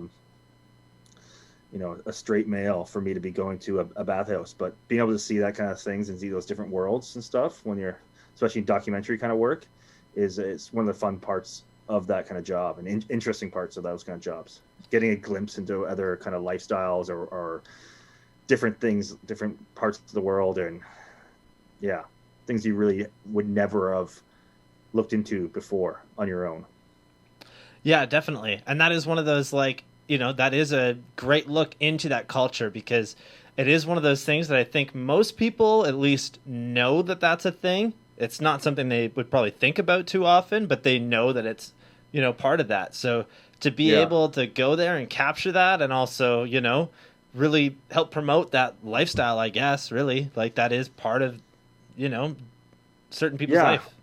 Yeah, I think it's just telling the story, right? I mean, telling the stories of people being different and everybody having different path or different beliefs and different things that they do. And it's all, I think that some of the friends I work with on documentaries, it's great to work with them because we all try to like-minded and try to do stuff that's like not biased and not like a one-sided doc kind of stuff where we're trying to tell both sides of the stories, and just more trying to tell somebody's story, which is then you're going to things like, I'm not saying being gay or not gay and all these things are right or wrong. It's just telling us somebody's story of what they have going on or what their situations are, and be having empathy to that kind of things. And it's cool to see people doing different things and kind of help tell people stories that way. Yeah, absolutely. Moving on from that, anyways, with your production company, you're working with some very high-end equipment. And it's one of those things that, like, the average person probably doesn't realize how expensive certain camera equipment gets, because, when you start looking into the ultra slow-mo cameras and stuff, like the Phantom cameras, those are ridiculous. They are so highly priced. And I know for you, you're typically a lease kind of guy, right? You lease a lot of your camera equipment. But anyways, what is the average cost of a cinema camera setup that you would see on set in 2020? It could range quite a bit. I mean, my main setup is about 20 grand, and a bit more with lenses and stuff like that. But there's some other cameras like the Blackmagic cameras and things. I'd say, an average more around 10 grand. But then depending on specialty jobs, a lot of times where you're renting equipment or renting lenses, you might be, for a job, you might be renting lenses because certain lenses, are going to be worth like 200,000, which seems ridiculous, but they make big things, and no one really owns them. Just rental houses have them, and you rent them for a day kind of thing. So, it varies on productions. I do a lot of my stuff where I'm hired out as an owner-operator, so I come out with my own gear and come up with a gear package, so with my own lighting gear and my camera gear and grip stuff and audio stuff. So, and it's just kind of evolved over the years. It's kind of building up some stuff. Cameras is kind of always evolving, but there's a lot of other things like lenses and lights and especially like, tripods and grip stuff like C-stands, which have kind of like, they should hopefully be able to use those for 20 years. So once you invest in them, you kind of like, you don't need to be reinvesting in that stuff every 3 years or something like that, like you are with cameras. So, and it's just kind of you keep building your kit up and kind of having that and then it kind of builds up your value of when you're going out as well. Absolutely. Yeah. There's some incredible stuff you can do with the equipment that you have. And one of the things that I love that I've actually been really heavily looking into is a teleprompter, because some of the videos that I want to start making, I'm going to need one. Like, I'm not, I sit here and I do the podcast, but I am reading all of my questions off a script on my computer, and, you can see it from my side lens right now. But with the videos I want to be coming out with, I'm going to be looking directly into the camera for it. And you actually had a great video on your YouTube channel where you went over the teleprompter you use. And it is so wild to see what your camera setup looks like with that on it. It is just it's pretty so big. Cool. Yeah, it's definitely pretty gnarly. Becomes a bit of a monster with the teleprompter on the front, but no, they can be a lifesaver for sure. Yeah, absolutely. It's one of those things you definitely need if that's the kind of style of video you want to be doing. Anyways, what are some of the best features you get with these high-end cinema camera setups that you're just not going to find in a consumer or, even slightly higher video camera? Yeah, I think a bunch of it, being bit rates and things where you're getting a better image quality. That way you can have more room in color correction. For me, for a lot of styles that I'm shooting and kind of running gun, which comes from like back in the day shooting action sports and shooting BMX, where you just kind of, you're running out doing it yourself. And a lot of the documentary and other work I do is that same kind of style of shooting. So having a camera that has built-in ND filters and that has built-in audio things and things that you can use quickly to adjust your image, those are some of the big differences over a cinema camera over a DSLR that even speed stuff up. But with saying that, I mean, you can produce, depends on the job too. Sometimes the DSLR is the right camera for the job, for getting to some places or being discreet or not having permits to be places. You don't want to have a big cinema camera. I mean, you imagine going downtown Toronto, like trying to film a street thing where you already know you're going to get kicked out. As soon as you show up with a cinema camera as well, like we're filming film stuff, you're getting kicked out. But if I want to walk around with a little Blackmagic camera to film stuff, people don't think they just think I'm there taking photos and stuff. So it's all what you're using and what you want to create and the best tool for the thing. I mean, I have multiple cameras and it's mainly for that. It's just you're picking and choosing what's the best camera for the job. And how can you do that stuff? And there's a lot of stuff. It's just on a bigger cinema camera, it's going to be, sometimes there's weight. There's a lot of different factors around it. So yeah. Yeah, absolutely. And like you said, those Blackmagic cameras, when you get into the, they have some of the pocket cinema cameras as well as, oh man, I'm forgetting the name of it, but it's the Ursa Mini. The Ursa is really nice. And then they have another one where it's kind of their staple camera where it's just a rectangle body with a huge screen on it and everything is basically touchscreen.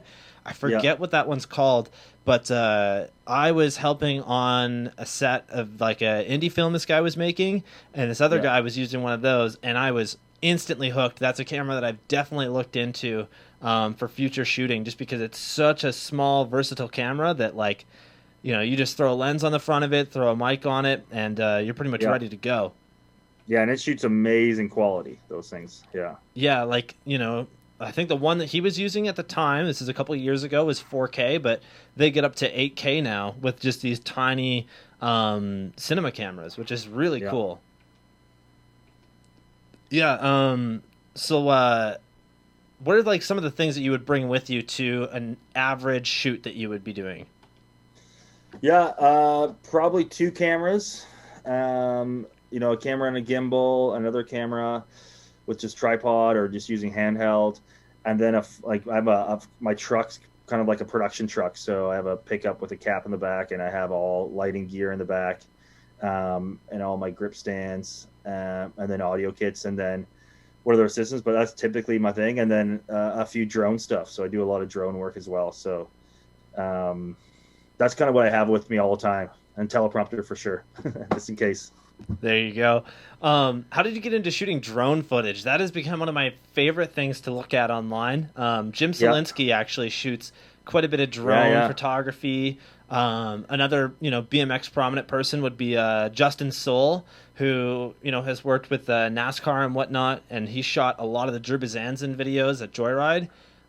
He's a licensed drone pilot and whatnot, and he shoots some amazing video stuff. I know that every year he is able to shoot the boat locks, and he gets some amazing photos and videos. Yeah, when they have the boats up on the things, it's great. Yeah, Justin's did some awesome stuff. Yeah, I mean, about, I guess, 5-6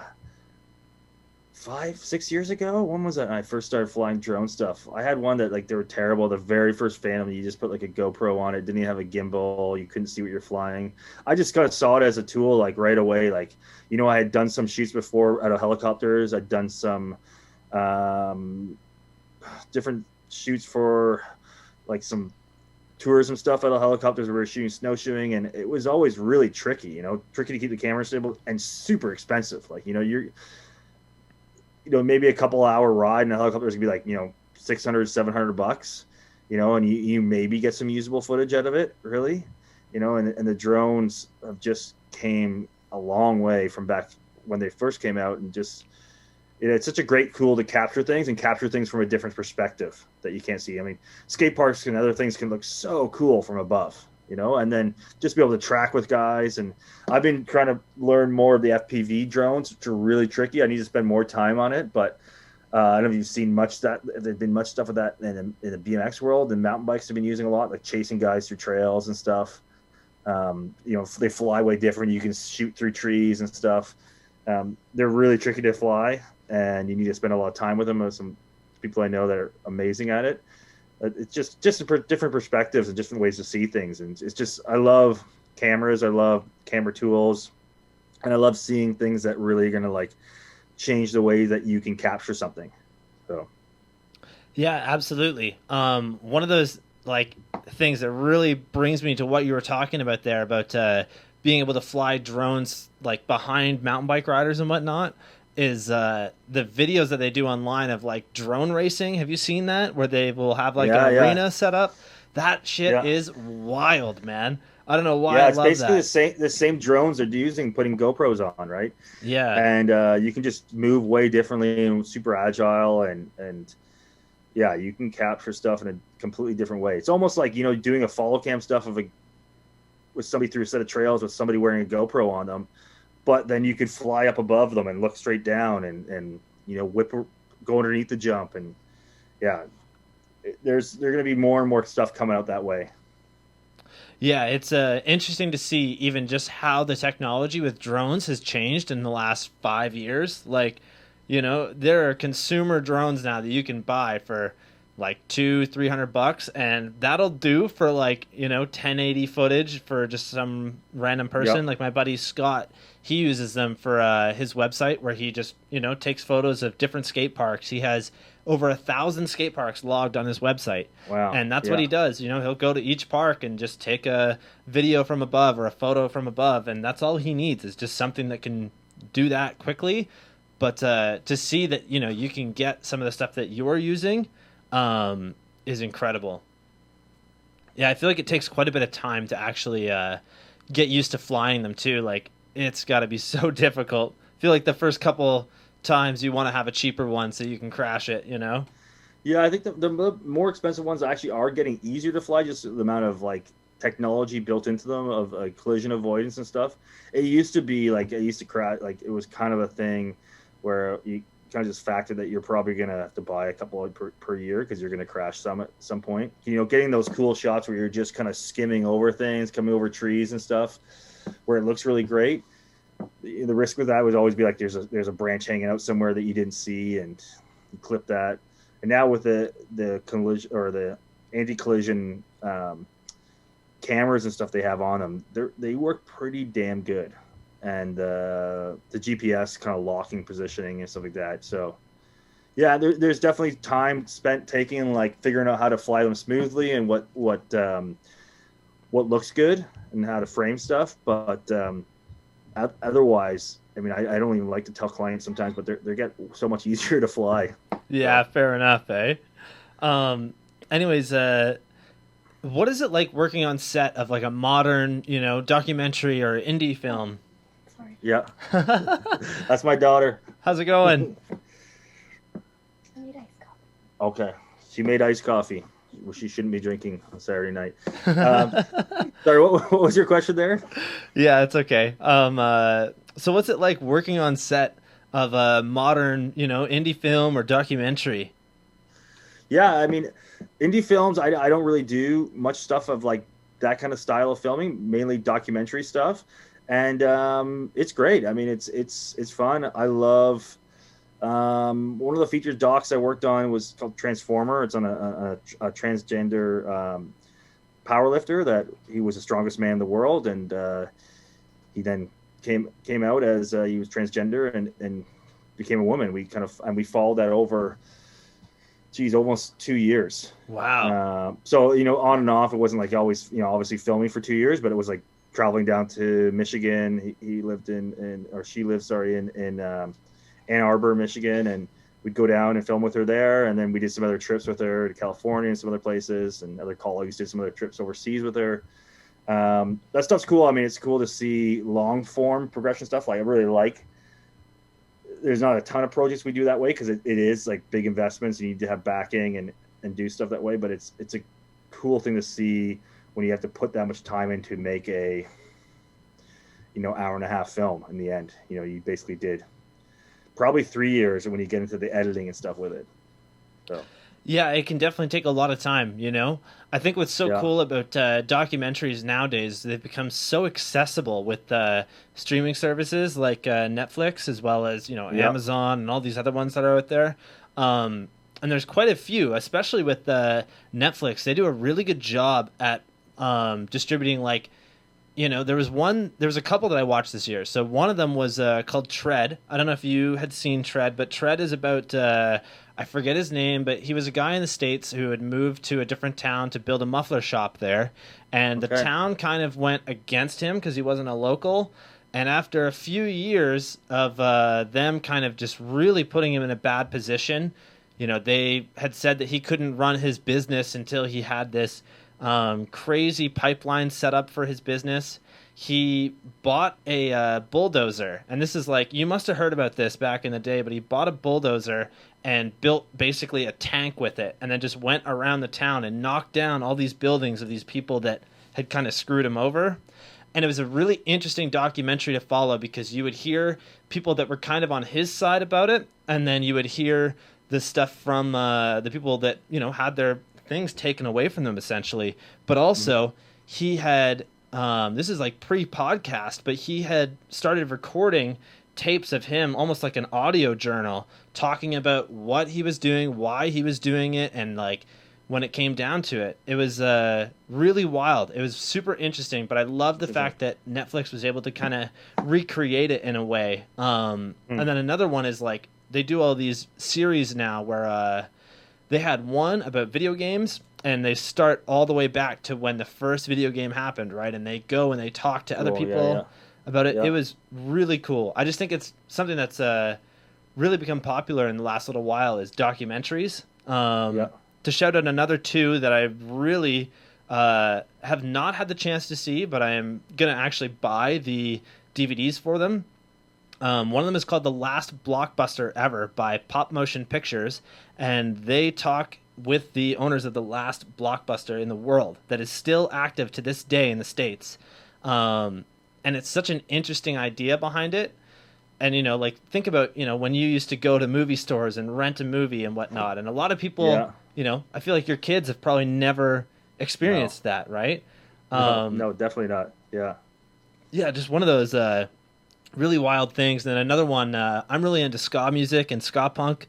And they did another documentary just about ska called Ska in the 90s. So they talk about when ska was huge and it was, you know, on the radio, everybody was listening to it, and then it kind of died, but it's back to an underground scene, which is kind of where things are at the moment, and it's starting to really pick up again, which is awesome. Cool. Yeah, I mean, speaking of, you know, documentaries and BMX stuff too, I mean, I love the stuff I'm watching, the stuff that Props has been doing and some other people have been doing, and Stu Johnson's been doing some of the doc, you know, like the Brian Foster, you know, doc, I mean, from BMX racing and trails and stuff like that, watching the BF doc is awesome. Go Fast Pull Up on Jimmy Levan.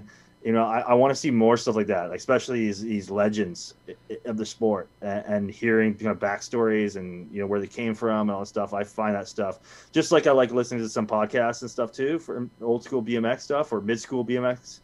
That stuff's super interesting to me. So I hope there's more stuff, and I'd love to work on some stuff that way myself. It's kind of a thing to, yeah, I would love to push and do. Absolutely, man. I support you 100% of the way if that's what you're going to do. I would love to help promote it, you know? That's so rad, honestly. I think exactly what you're saying, you know? We need more people doing that kind of stuff. And Stu is the guy. You know, he's the man when it comes to that. Stu is, you know, one of the most humble people in the BMX scene. And for me, you know, Stu has always been a huge influence, and I know everybody that's listened to this show before has heard this before, you know, but Stu is like the biggest influence to me. He did so much for, you know, what I love about filmmaking and whatnot, to the point on where I bought the camera that filmed Anthem 2 because it was the video that got me into filmmaking. Like, that was why I wanted to film a BMX DVD. Anthem 1, like the original Anthem, was like one of my favorite films of, like, you know, BMX things of all time. Like, it's amazing, and so much good trails and other stuff in it, and just super cool. I actually have a few I brought out here. Like, I think Props did this. This is like it's a funny one. It's an old American Muscle. If you've ever seen this, which was the Schwinn team video that Props did for them. And so, it's Chris Gray from Props. And it's just, you know, it's got, you know, freestyle and stuff in it too. The Schwinn team then in like mid 90s, late 90s was like crazy. You know, Jerry Garcia, Brian Foster, Alan Foster, Jamie Uron, Dave Osato, like, it was crazy. So that's a great movie. Hell yeah, man. I totally agree. I hate to interrupt, but my rabbit has jumped onto the desk, so I'm going to put her in the other room. No problem. But first we'll say hello to Nibbler. I'll just be 1 second, sorry. Cool, no problem. I'm going to grab another drink. Yeah, do it. All right, guys, I'll tell you this. You know it and I know it. It's easier to buy bike parts online nowadays. And where better to get them than the one and only Harvester Bikes?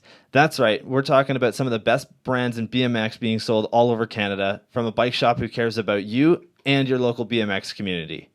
If you've met Ant before, you know this dude puts his heart and soul into BMX, whether it be with his huge YouTube channel where he builds some of the coolest bikes, or his Wednesday night shop rides that have played a huge role in the greater Toronto area, or the fact that he is shipping bikes all across Canada for the best prices. Harvester Bikes is your one-stop shop for all your BMX needs, whether it be new great quality bikes or parts from brands like Cult, Fit, We the People, Sunday, and so many more, or you're looking for mid-school or old-school parts for your collection.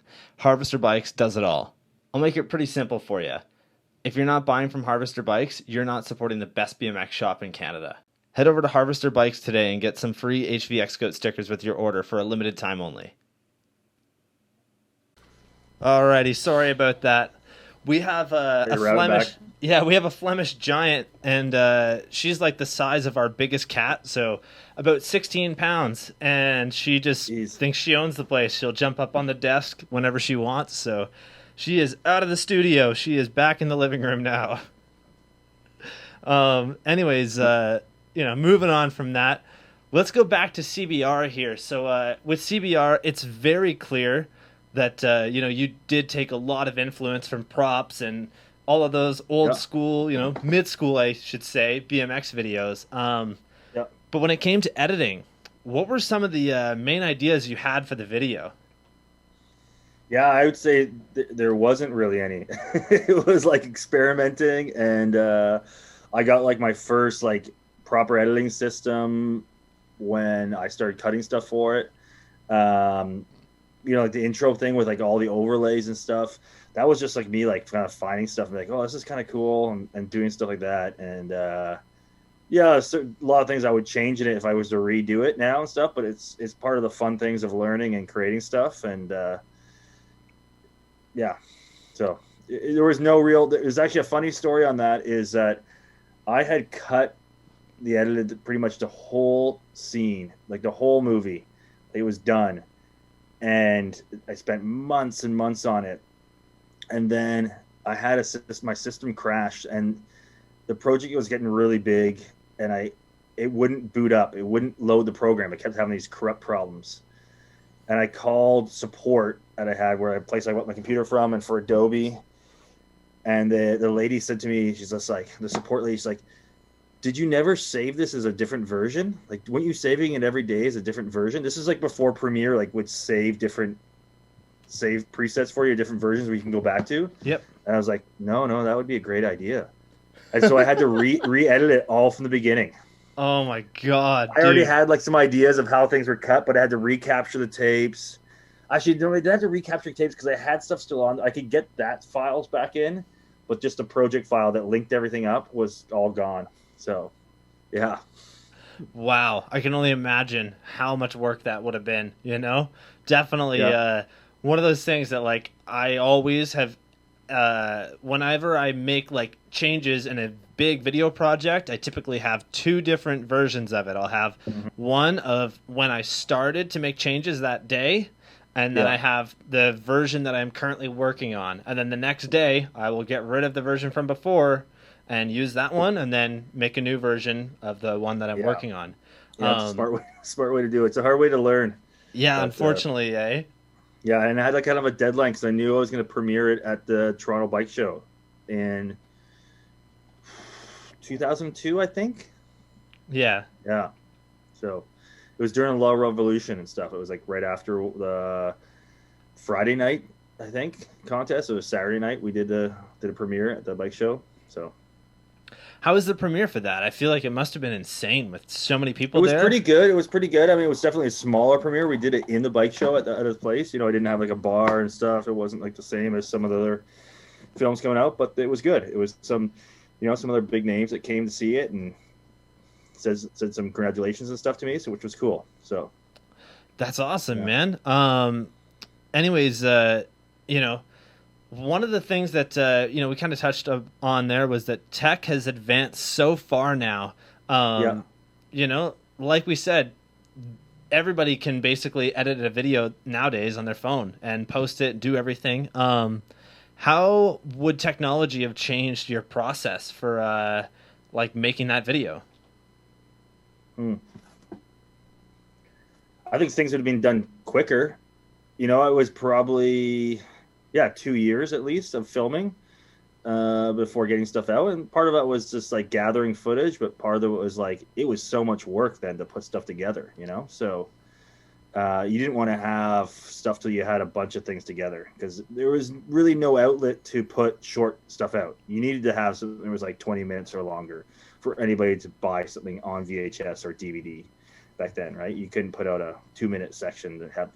So I think that what would probably change it, I think nowadays, I mean, I probably wouldn't be doing finished full films, maybe, maybe it would be just shorter sections and stuff, putting that out. Yeah, I can kind of agree with you, because I think nowadays it's really difficult to get somebody to watch anything that's more than, 20 minutes long. People have really short attention spans. But yeah, I could definitely kind of agree with you.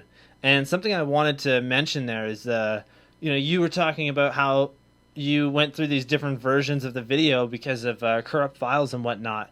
So throughout the video, there's a few clips that were cut short, and I know that you did CBR tape to tape, correct? It was edited on non-linear, but some of it was original. But yeah, I saw these. It's a classic, like some of the tricks not landed kind of thing. For some of them, for sure. I figured so much. I was going to see if it was that, or maybe if there was some weird corrupt files where you could only have a certain amount of length on it. I think trying to remember, maybe not everything, but I know for sure there'd be certain things like that was because it became more of like an unwritten rule kind of later on, right? Like you need to show somebody riding out from a trick. Yeah, then that it was like. I 100% agree with you, not to interrupt, but back then, that was a normal thing that, like, there's certain videos. I got called out for it, like, in, like, mid-2000, like, I don't know, 2005 or something like that. Somebody online, I remember just seeing a comment from a kid be like, man, you need to show, like, more of the clip because you don't know if that person actually landed or not. It was this big deal. I was like, what? What are you talking about? Anyways, yeah, it was funny.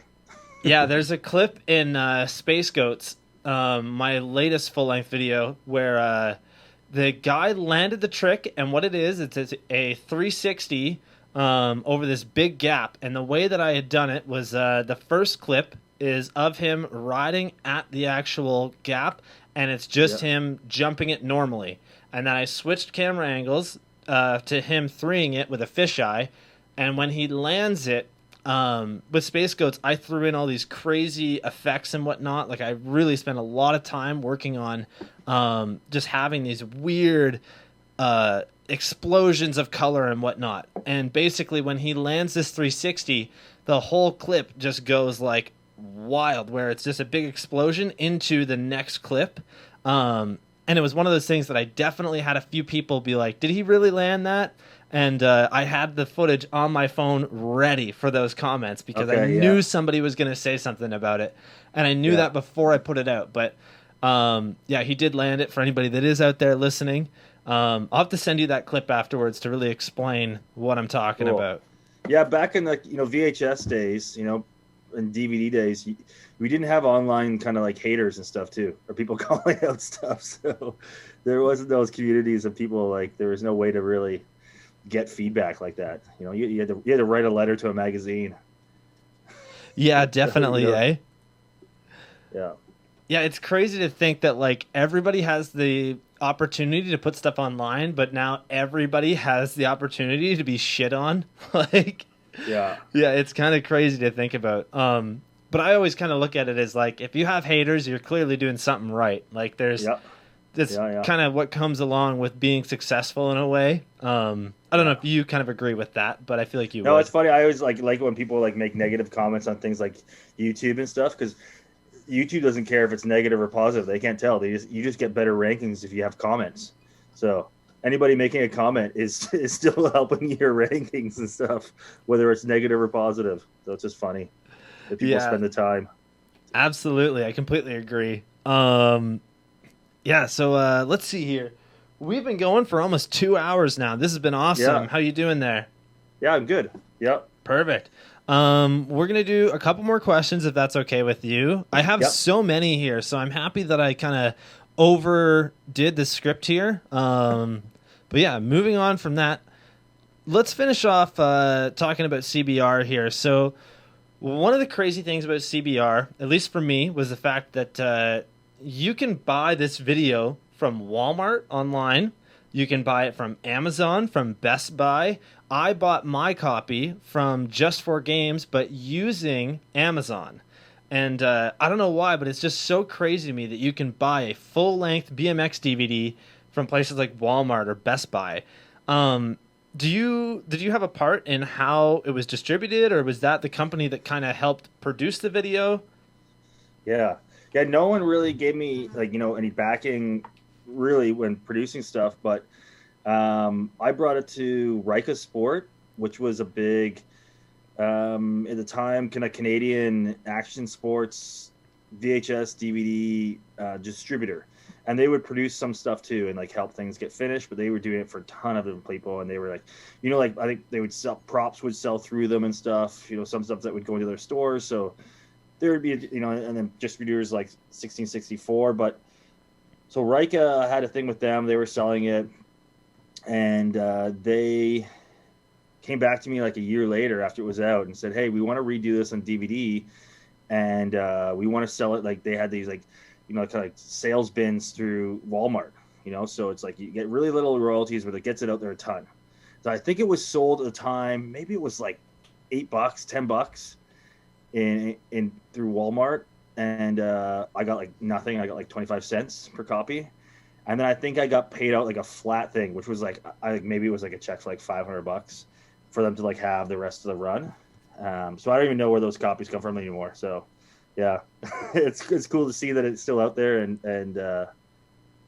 yeah, you can still get copies of it. It's funny. Yeah, I don't even know. Like, I bought it a couple weeks ago, and that's actually how we got a hold of each other. Yeah. I had posted it up, and you had sent me a message talking about how you still had the camera from it, which was super interesting for me, But it was, it's so interesting. I think I literally just looked up, like, BMX DVD on Amazon, just thinking there's no fucking way there's any BMX DVDs on Amazon. I'm gonna check and see, but I was like, I saw that and it was the first one on the listing, and I was like, are you fucking kidding me? This is on here? So, like, that's incredible. A funny story with that too. So this is like the original. I have one of the original like cases for the VHS, and it's Matt Voinovich doing a turn down on it, but it was a pretty crappy like resolution of the photo. And so when it was going to DVD, they're like, we're going to do a new logo, a new graphic, and we need a photo. And I was like, I don't have any photos. Like, we just need a photo right away. And so I was like, okay, I sent him a photo. That's me doing a table at my old trails. I put myself on the cover. Yeah. I just like emailed them a photo that I had. And yeah, it was like they needed it that day. I had like no time to ask anybody else. So I thought that's kind of funny. Put myself on the cover. It works, man. I actually have the video here for everybody on the stream. Yeah, this is the cover. Yeah, I love it, though. That's such a great cover, though, honestly. I love the cover art on this. Cool. Hell yeah. So moving on from that, let's talk about some other BMX videos you were involved in. So first of all, we've got the secret silo ramp that my friend Jordan Bonifacio actually built.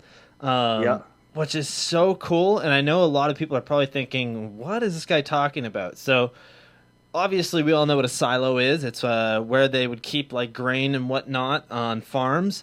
Jordan had found an abandoned one and built the complete bottom of it, bowled out. So it was really wild and, like, super tight transitions. And crazy tight. Yeah. Crazy. I can't believe guys could ride it. Yeah.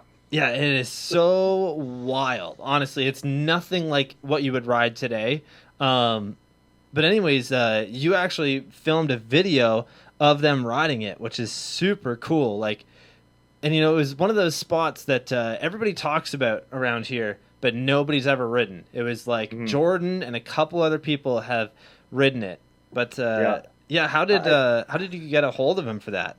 So we were riding at like Cox Trails in Guelph and filming some stuff there, and I had heard about it and kind of asked him, and I think trying to remember, I don't think he wanted to tell me like where it was or what. We just kind of went over to it after riding the trails, and that's why it's like dark and stuff when we did it. We did like some lights on it. Yeah, and it was cool. And I think maybe it got torn down or something happened like right after that, or you know, things got wrecked on it or got vandalized or something. So it was a unique place, and he's a cool guy. He's got some ramp building skills and riding skills. Yeah, Jordan's an amazing dude. For anybody that doesn't know him, he actually built Pat Casey's ramp. He's been on the show, which was really cool. Yeah, I'm just playing the footage from Pink Bike here for everybody. Yeah, you can see just how tight this is. Like, yeah, you can't do much, unfortunately. No, but it's just so cool. It was like, wow, you came out here and you built it. It was kind of like it's abandoned in a field somewhere. You drove into the field. Yeah. It's so wild to look at. Definitely, would not be the easiest thing to ride. I love riding tight, small transitions that are hard to ride. It's just one of my favorite things. Is that you on the red bike with the shorts and blue shirt? No. Okay, who is that? Who else is it? Jake Kilborn was riding. Oh, yeah, that's probably him. Yeah. Yeah, I know there's some awesome footage on your Pink Bike, man. Like, I know most of the kids that are listening to this have probably never heard of Pink Bike, but Pink Bike is a very big website that has like forums and whatnot, and a lot in the mountain bike world, they're like the biggest in the world. They're probably one of the biggest bike websites for traffic, I think, out of any cycling discipline like there is in the world. They're massive.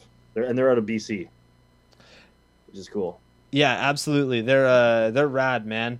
I'm just gonna take a look at your other Pink Bike videos here, and I know that the Want BMX series. So those were really cool. That was an energy drink company out of Ontario who they were holding all of these awesome contests. They did a whole series. How did you get involved with them?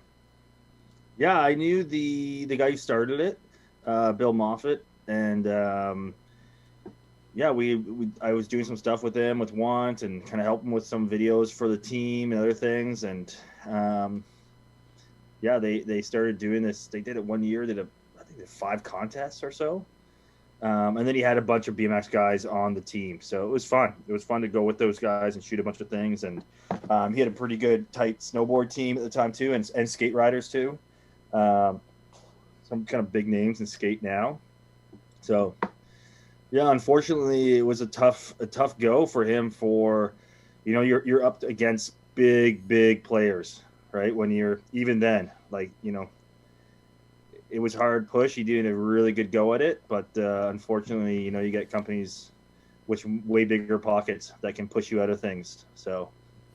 Yeah, unfortunately, when you look at companies like Red Bull and Monster, these guys have so much money that, like, you look at some of the projects Red Bull has done for video stuff, and you got to think about how much that costs, right? Like, as somebody who does video work, like, I barely know anything about video, but for you, I'm sure you look at those projects and you're instantly like, okay, I bet you this cost this much money. Like, some of those Chris Kyle videos, or even like the Drew Bezanson Uncontainable video, just so wild, right? Like, it's got to be definitely different business. And then you think on the level of you're selling a product, right? If you were trying to get your energy drink into a bar or a place like that, and then you get them okay to buy it from you, and then your competitor, whoever is Red Bull or Monster or whoever, goes in there and sees that they're carrying your drink, they can just outbid you, like, in the sense of, like, that happens a ton at bars, and that happens with alcohol, friends that have breweries and stuff. Molson's will come and other places will come out and sometimes kind of push their way out. They got a bit more game to put money behind. They can, offer them parties or free things and signage, and and that's, I think part of the thing that happened with Want. It was very hard for them to do stuff that way. You're going to just get pushed by these bigger brands. So, yeah, unfortunately. It was cool. It was really cool what was happening. It was a Canadian brand. It was trying to be Canadian, stay like local Canadian and support Canadian athletes. And they were doing a thing for a long time where partial the money coming from each sale of a drink was going back into action sports. So there was a thing. We did a video. I wonder if it's on there. It was maybe on the industry skate park, which used to be X Up. It was so many different names down in St. Thomas. Yeah. And in the end, it was industry, and he donated a check for a few grand for them to help them put a new foam pit in. And that was all money that came from proceeds from selling Want energy drink. That it was going to go back into local kind of action sports stuff. So. Yeah, I'm just searching for the video now because I know I found it earlier. Yeah.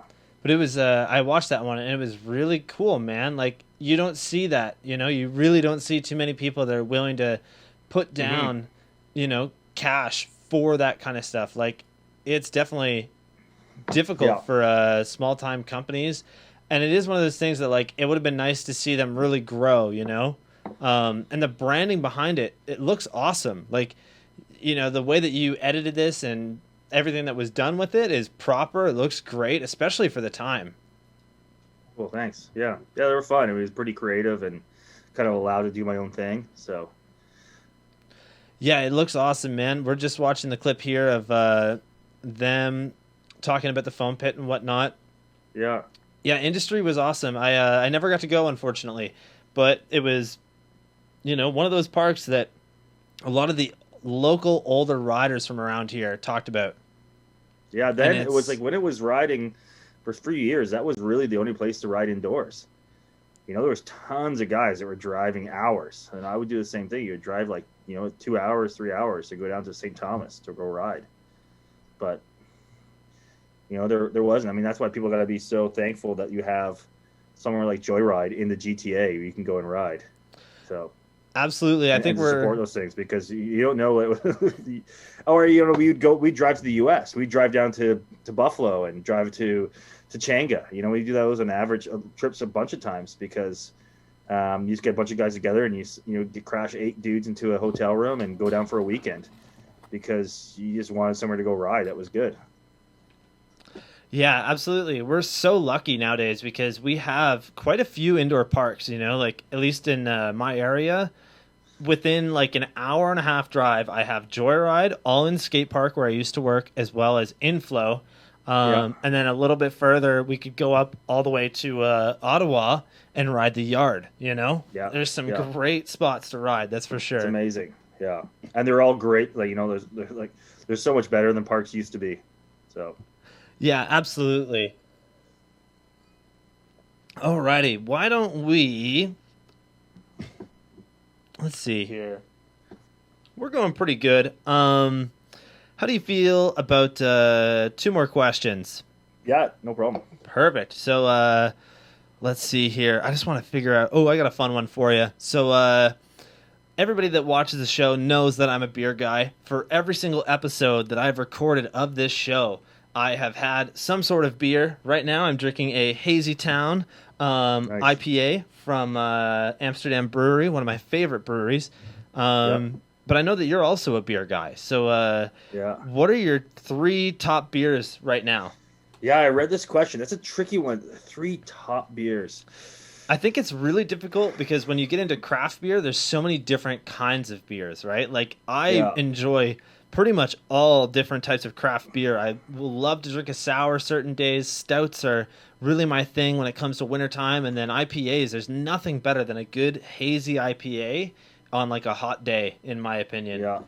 I think Creemore Springs Lager has been like, an awesome beer since, well before I was supposed to drink beer. And I live pretty close to them and I do some work with them. And there's it's an awesome, just, kind of a go-to beer. If I'm at a restaurant or a bar and they don't really have a great beer selection, but they're carrying some Molson products and they have Creemore on tap, that's kind of a go-to. I took some bottles. I have a collection of stuff here. This is Chicken Man Pale Ale from my hometown in Georgetown, from a brewery there, Furnace Rim Brewery, that just opened a few years ago. And it's a really cool beer because there's a funny story to it. It's like the Chicken Man is like a local legend from Georgetown. And he was a dude real guy that we've seen that rode his bike around with a chicken he trained to stay on the back of his bike, and it would stay there, like not in a cage or anything. And he just was a weirdo and just kind of rode around town like that. And, you know, this is like probably early 90s and stuff. Like people would stop in the street and just like watch Chicken Man ride by. So it's cool that they have a beer, and it's a really, really good beer if you try that. This one I brought back from South Africa. It's a funny one. I just loved it. I have it unopened because it's a funny name. It's in Afrikaans, which is my wife's language. So it's like a Dutch kind of thing. Fuck is fuck, which is F-O-K, and they have a fuck off lager, which is I love that. That's incredible. Yeah. And then out of Germany, I spent some time in Germany, and they have so many good beers, but this is a Steiner export, which is really good. And one of my friends that have a brewery here in Collingwood, a brew pub, they have one of my favorite ones that they make is the 3-stage XPA, Extra Pale Ale. Nice. And it's 3 stages like the local mountain bike trails too. So it's got a couple double meetings and stuff, places where we love to ride, and awesome beers and great people there and great food. So if you come to Collingwood, it's one of the must-to go-to, have some great beers and some great food. So I would say there's more than 3, I think. But yeah, it's so hard to pick. I just love trying other beers and doing stuff, and I think it's cool. So yeah, I'm definitely I'm a big beer guy. Everybody knows that. Like, it's just one of those things.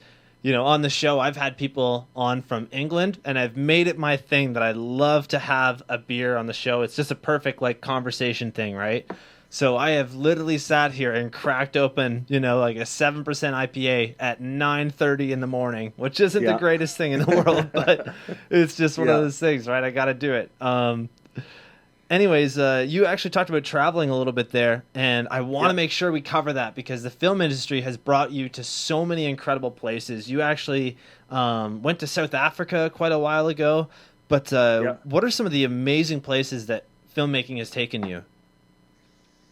Yeah, I mean, I think, you know, all over Canada, you know, the East Coast, West Coast, Newfoundland, bunch of stuff in Vancouver, which is really cool to be able to see. I mean, stuff into Saskatchewan, other parts of Canada I probably wouldn't have gone to without doing projects there.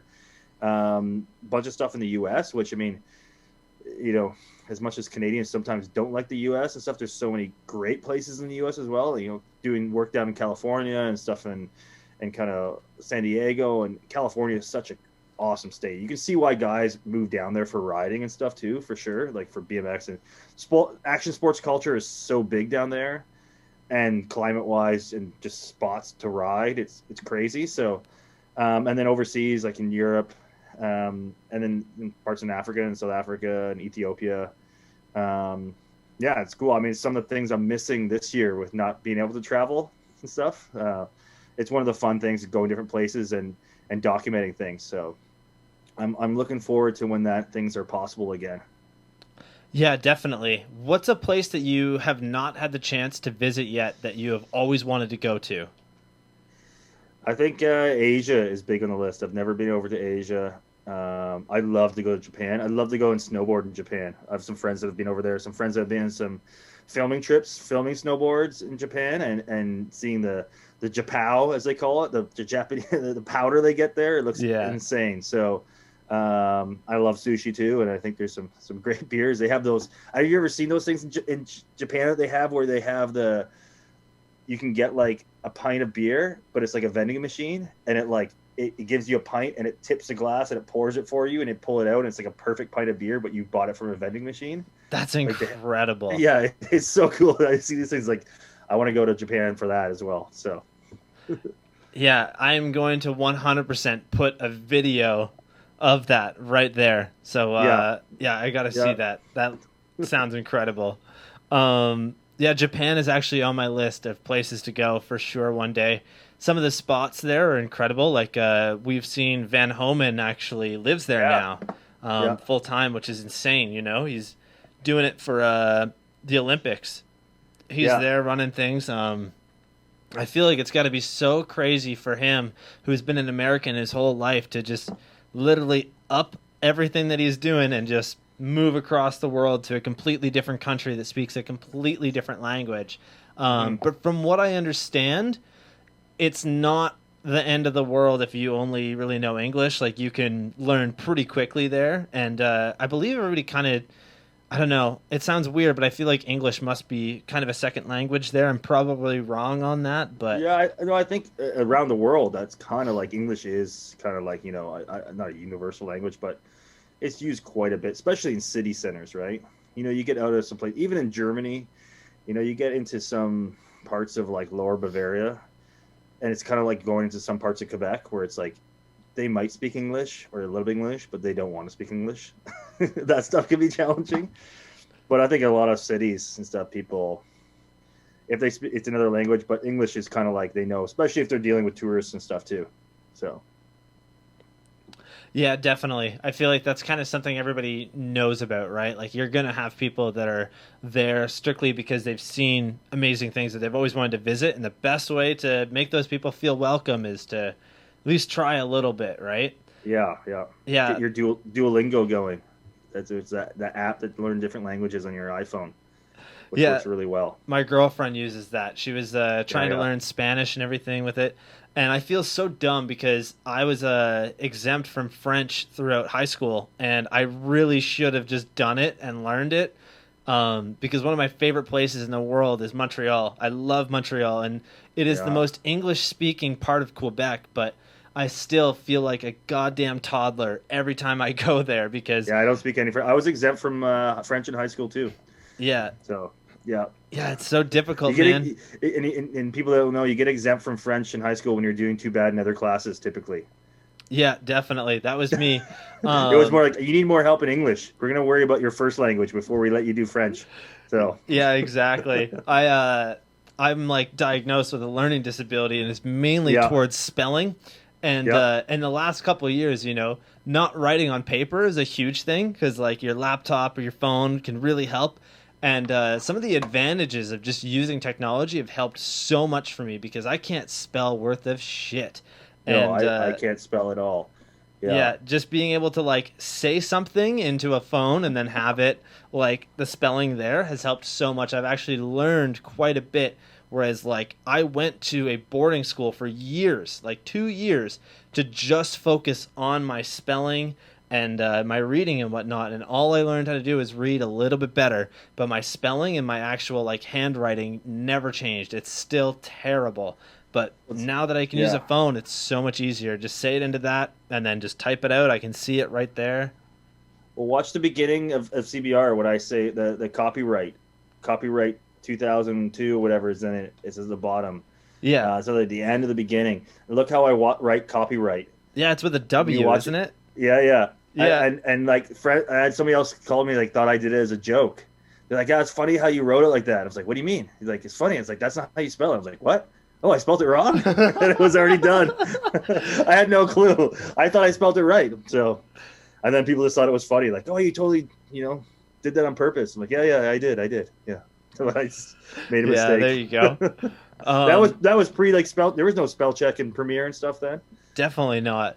Yeah, in my first BMX DVD that I made, in the credits, there's one person's last name is spelt wrong. However, throughout the whole video, it's spelt correctly. And the reason for that, if anybody is listening and they haven't heard the story before, is because I was getting to the end of using that Mac that I was using, and it was getting to the point where if I changed one thing in and at the time I was using iMovie. I wasn't even using like Final Cut or anything, but if I changed one thing, something else in the video would just change because, like the files just weren't being able to handle it anymore.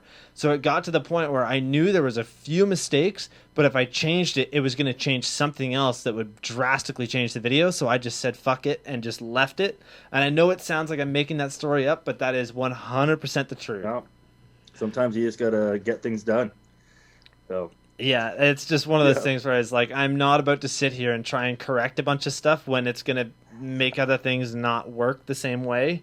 It sounds so weird, but that was just the problem that I was having. And it was probably because there was only like a gigabyte of space left on the actual computer, and I wasn't using hard drives at the time because I was just so like, I didn't have a job at the time. I didn't want to ask my parents for money for it. And I just was like, all right, just fill this computer and then do it. So Nice. Yeah, there you go. And then I used the money that I got from the sales from that to buy a hard drive. And ever since Perfect. then, hard drives for everything. Yeah. Cool. Yeah, man. Brian, this has been amazing. I just want to say a huge thank you. We have one last question for you today. Yeah. I always try and leave a really good question for the end here. So, what's your advice for someone wanting to get into the filmmaking industry?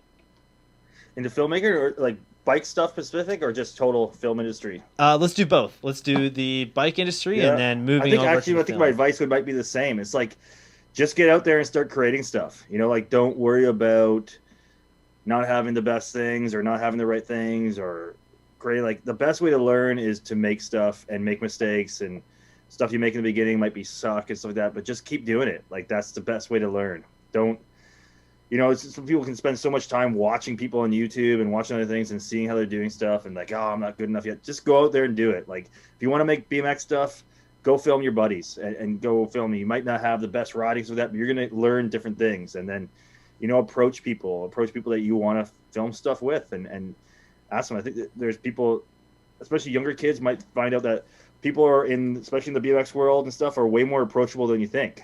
So, a lot of riders remember when there were those little kids and stuff that wanted to do things. So people are really open to letting people do stuff. And the same in the film industry, just kind of keep working along and keep talking to people and, kind of keep developing your craft and learn things from people and watching stuff. But just for sure, making stuff and editing your own stuff is the best way to learn how to shoot. So really important is editing your own stuff. Because you can shoot stuff forever and think you're doing a great job, but if no one's cutting it and editing it and giving you feedback, then you're not going to know what you're doing right or wrong. And it's hard to have that a lot of times. But if you're editing your own stuff, you'll realize really quick, like, man, I needed to hold longer on this shot, or like this was like, oh, I was all over the place here. Oh, I missed. It's a real way to critique your own work by editing your own stuff you're filming. So that'd be a big thing. Absolutely. That's great advice, Brian. Another question here, just to end this off. Yeah. What has filming BMX done for you in normal, everyday film industry? What are some of the skills that you took from BMX and have, really perfected with the rest of your craft? Yeah, I think what it's given me, I mean, more so it's kind of what led for everything with me with filming, in the sense of, it hasn't taught me exactly how to do stuff, but it was like the starting point for everything. And as we were talking in the beginning of the podcast and stuff, like so many of my friends and good contacts came from riding bikes, riding mountain bikes or riding BMX and stuff. And a lot of those people have helped me introduce to other people, there's other people that have got me other work and work into film stuff, into commercial work. So it's really, filming BMX stuff has really been my kind of gateway and start into my career making videos for a living full time. So I owe a ton to that. And I think I love the guys I work with and guys I hire to come work with me. I love guys that have an action sports background, because typically they have shot their own stuff. Typically they have edited their own stuff. And I think they have a different way of working, and they can be quick, especially for the style of stuff we're doing, where we're kind of like running around, getting stuff kind of on the fly a lot of times. I prefer working with people like that because I think they're more like-minded and they have a great background. So I think that's one of the things, you just learn how to document stuff and problem solve. You got to figure out how to shoot stuff. If you're going to get to a spot and you need to film it and security's going to come and kick you out in 2 seconds, you got to think on your feet. You got to get those shots. So you can't be like sitting there like, oh, I wonder what the framing is going to be like this. You just got to get it done. And it's interesting and good challenges, and that really helps develop you for getting that style of work done. Absolutely. I completely agree with you.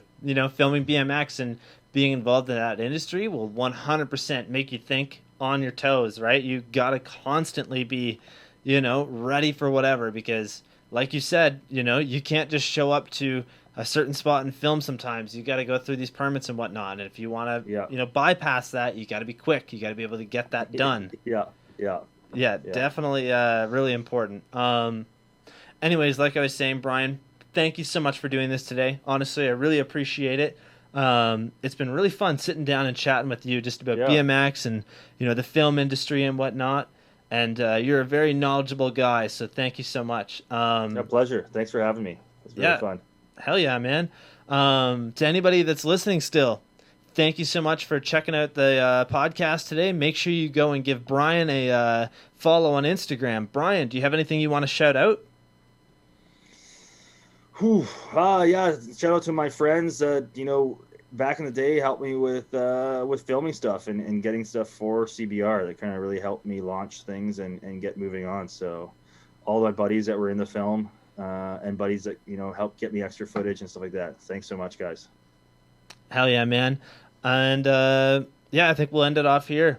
Thank you guys so much for checking out the podcast, and we will see you in the next one. Peace. Awesome.